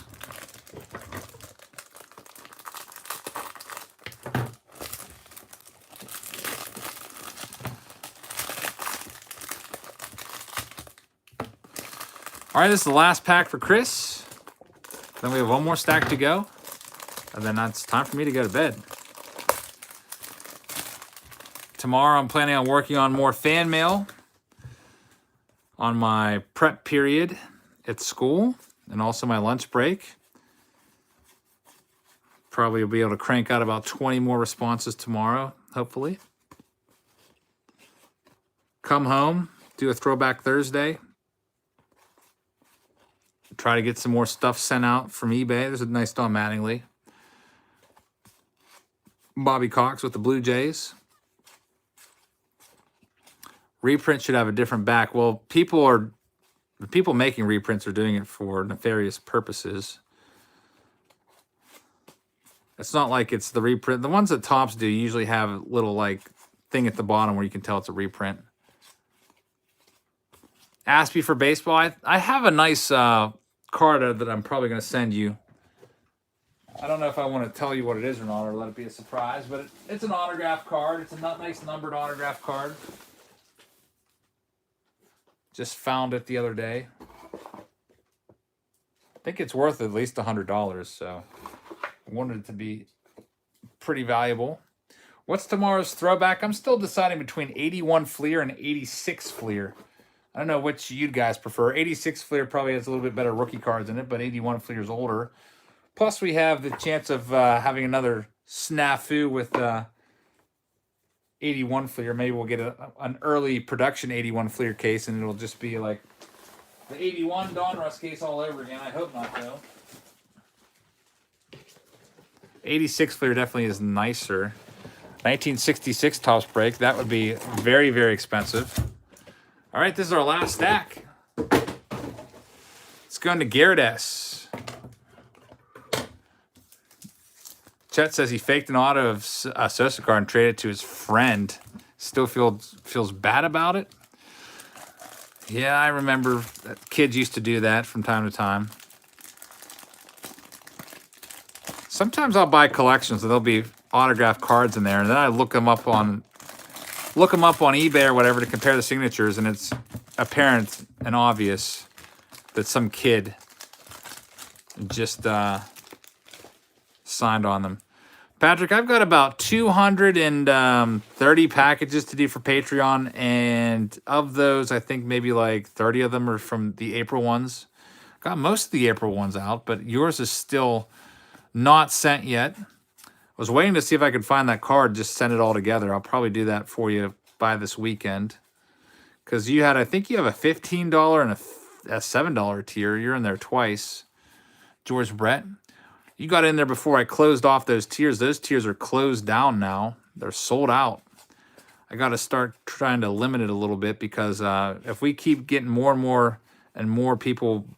There's a Cecil Fielder rookie card. I'm just not going to be able to keep up.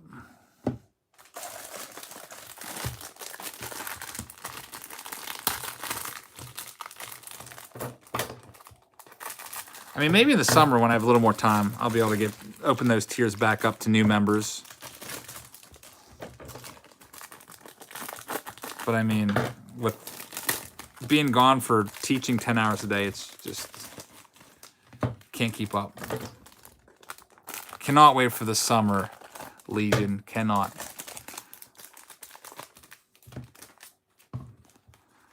All right, here's our next pack. We got a Lamar Hoyt. 85 All-Star card there on the top. John Franco, Sammy Khalifa, Tony Perez, Hall of Famer, Bobby Valentine. Just had my first yawn of the night, so it's just about my bedtime. What is your subject? I'm sure you've said a million times. I teach Spanish, so Spanish 1, 2, 3, and 4. My Spanish 4s right now are working on their final exams, so that class is pretty much wrapped up. They're almost done. They're seniors, so they get done with school a little bit earlier.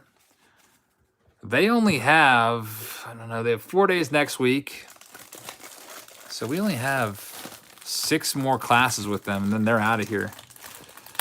So they're working on their final exams. I gave them a choice board, and they have to choose 2 projects to do. It's a project-based final. So that one's wrapping up. All the other classes, we have maybe like 1 more chapter to cover. How many packs do you open a year? Literally, probably like tens of thousands. Tony Gwynn. I have no idea how many packs I open. But it's a lot. Nolan Ryan. Really looking forward to Tier 1. That break's going to be a short break. Pete Rose. I mean, I'll try to keep the suspense and everything by... I'm not going to go like, all right, here we go, box 1. We got Larry Anderson, Sid Bream, and Rick Shue. Let's move on to the next one. I always like that suspense of trying to figure out who the autographed player is, especially on those higher end ones. My favorite one to do that with is the Topps Archive Signature Series. I feel like it keeps us all on the edge of our seat a little more. I didn't order any Tier 1 for myself.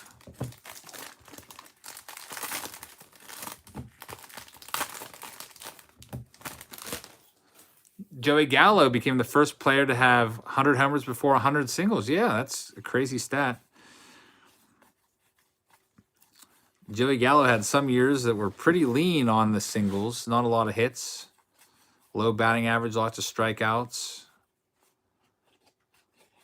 But when he hit the ball, it went a long way. I remember seeing Joey Gallo in the Futures game, taking BP. The guy was hitting, he hit the truck in the Futures game out in Minneapolis. He hit his 100th home run in Pittsburgh today. I wasn't able to go to that because I was working. That game started 12:35, Mike Schmidt. So 12:35, I was in 7th period teaching. What the heck is with that freaking... Do you see the thing running down that? Cliff Johnson with the big old weird crease. You saw someone pull a triple auto card today from Tier 1. That would be sick, especially with Jeter on it. Jeter, Rivera, and somebody else before it disappeared. There's a 51 Willie Mays rookie card on eBay right now, Anthony. How much is that going for? Let me know. I wonder if it's ungraded.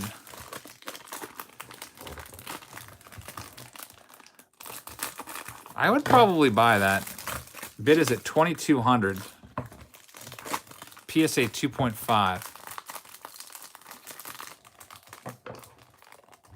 That card looks like someone in Bennett looking for relics. I hate people that do that. I'd never really like to buy like retail packs, like out at Walmart or Target, because you never know if you're going to get a pack that somebody's already searched and bent back and forth looking for relics. Because it happens from time to time. It happened to me before. Bought a Fairfield box, and one of the packs in there was a Bowman pack that they just took out of the supply chain and stuck it in the repack boxes. It was freaking, all the cards were bent right in half. The price just jumped to 2,600. Maybe somebody in here is watching and went and bid on it. 2,600 bucks for a Willie Mays rookie card. I would obviously have to do a little more research on it. I would look for what other cards went for. I'd look up PSA 2s and see what they went for, PSA 3s, and check out those prices and try to figure out what a PSA 2 should end up selling for. See if I can get a good deal on it.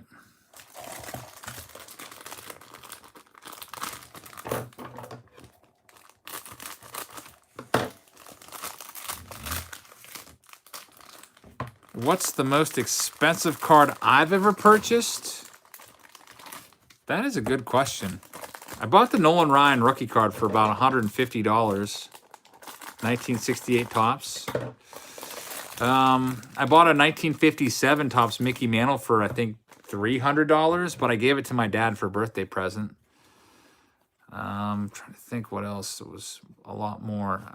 Mike Schmidt rookie card was graded PSA 6. I think I paid around $150 for that. Bought a Jackie Robinson 1955 Topps, I think it was. Can't remember what I paid though. I really can't remember. Usually my range is like when I'm buying singles, probably not much more than like $200.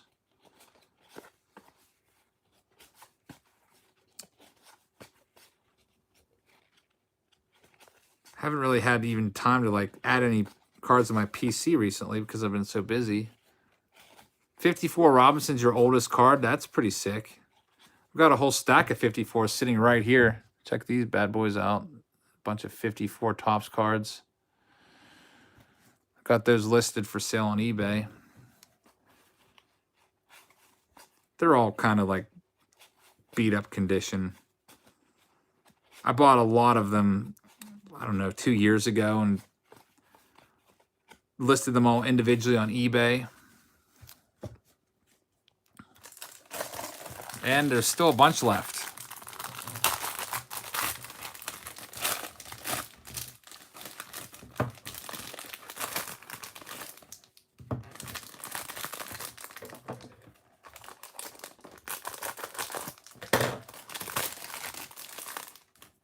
All right, here's our next pack. We only have 5 packs left after this. And then it'll be bedtime for me. Probably have to eat some Raisin Bran first before going to bed because I'm hungry. Didn't have much for dinner tonight, Tony Gwynn. Got home from work and my wife made me a pot pie. One of those little pot pies that you just like heat up in the microwave. Because as soon as the kids got home from school, we loaded up the car and headed off to a park. And haven't really had much to eat, so. Pot pie. Oh, no, not weed pie.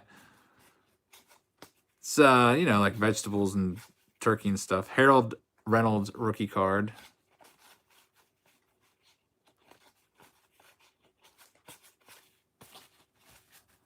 Chet Lemon's going to cash in soon. This is all we got left. 1, 2, 3, 4, 5. 5 left to go for Garrett S.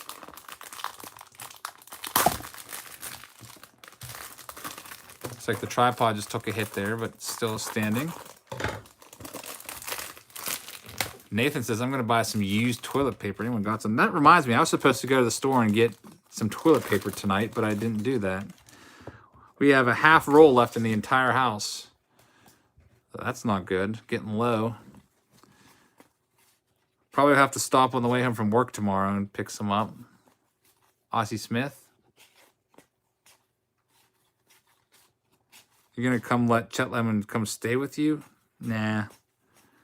I'm thinking about maybe doing Airbnb one of these days. My wife wants to get a second property and do that. Vince Coleman. But I don't know about that. That seems like an awful lot of work. Got to go in there and clean up after people every freaking week or day or whatever it is. Ron Guidry, George Brett. Dennis Rasmussen. Do you negotiate card prices in Spanish? And I haven't run into any Spanish card sellers yet. Maybe one of these days if I go down south, I'll see somebody.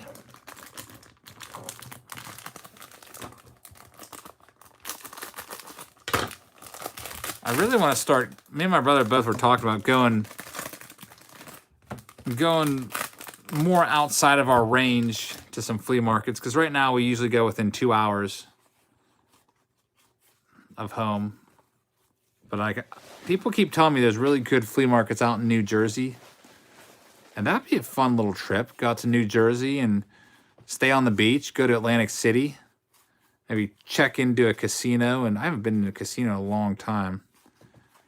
That's an awful picture of Joe Nolan. Like, what the heck is that? Is that even his real hair? It looks like a clown wig or something. Joe Nolan. I'll have to remember that card when I make the stupidest card pictures of all time video. I don't know why they pick some of these pictures that they do. Come to San Antonio, you can negotiate in Spanish. Are you still going to the National in Nationals game in June. I don't know if I'm going to any Nationals games. The National Card Convention out in Chicago, I'm hoping to go to at the end of July. Cal Ripken All-Star card. All right, we got just a couple more packs left to go. 3 packs left. Jersey is horrible. Yeah, but I haven't been to Jersey in a long time. I think the last time I was in Jersey was 2012. Boomslang has an 1888 card. That's pretty crazy. I have a couple of the 1909s, but not too many. 2 huge antique malls in Dayton. Past them coming back from Indy. Did you stop in, John? I definitely need to branch out a little bit. I feel like I've exhausted some of the places around here. Going and buying all their selection. Probably not this weekend since it's Mother's Day. We'll probably be busy paying our respects to our mother and also my wife with our 4 kids.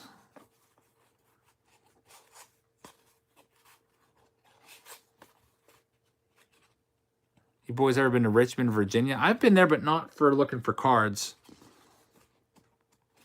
I didn't really get into the whole card hunting thing until, I don't know, a year or 2 ago. And my brother teamed up with me because he was always looking for toys and I was looking for cards. And my brother would also buy cards whenever he was out and about. He's always collected the cards from the 80s and 90s. He doesn't really do any new cards, but always buys the older stuff. 2 packs left to go. Have you and your brother thought about combining your channels to lighten the load or not? No, we haven't thought about that yet. And J5, I did see your email. I haven't had a chance to bring those up yet. I'll probably do that tomorrow in ISS, in-school suspension, and look them over. Thanks for spending a lot of time on those. I'll have to get in touch with you and see what you want in return. Maybe a spot or 2 in the breaks. The one in Berlin only has 2 card vendors, and they both are outside. So when it's rainy, they're not really there. ISS, in-school suspension. Basically, I just sit there and watch the kids that are suspended. It's not bad. It's, usually it's kids that are just not in dress code. So they usually just sit there and do their work or whatever. Do I write a lot of referrals? Not many. I think this year I only wrote 1 or 2. But some kids just don't get it and they can't follow the dress code, and then they end up sitting in ISS. Harold Reynolds rookie card.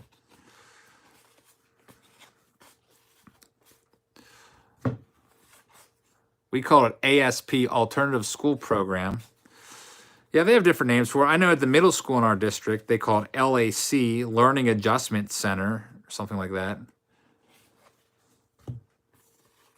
I like ISS, in-school suspension. It sounds a little more serious, the word suspension, not trying to make it all fluffy and stuff.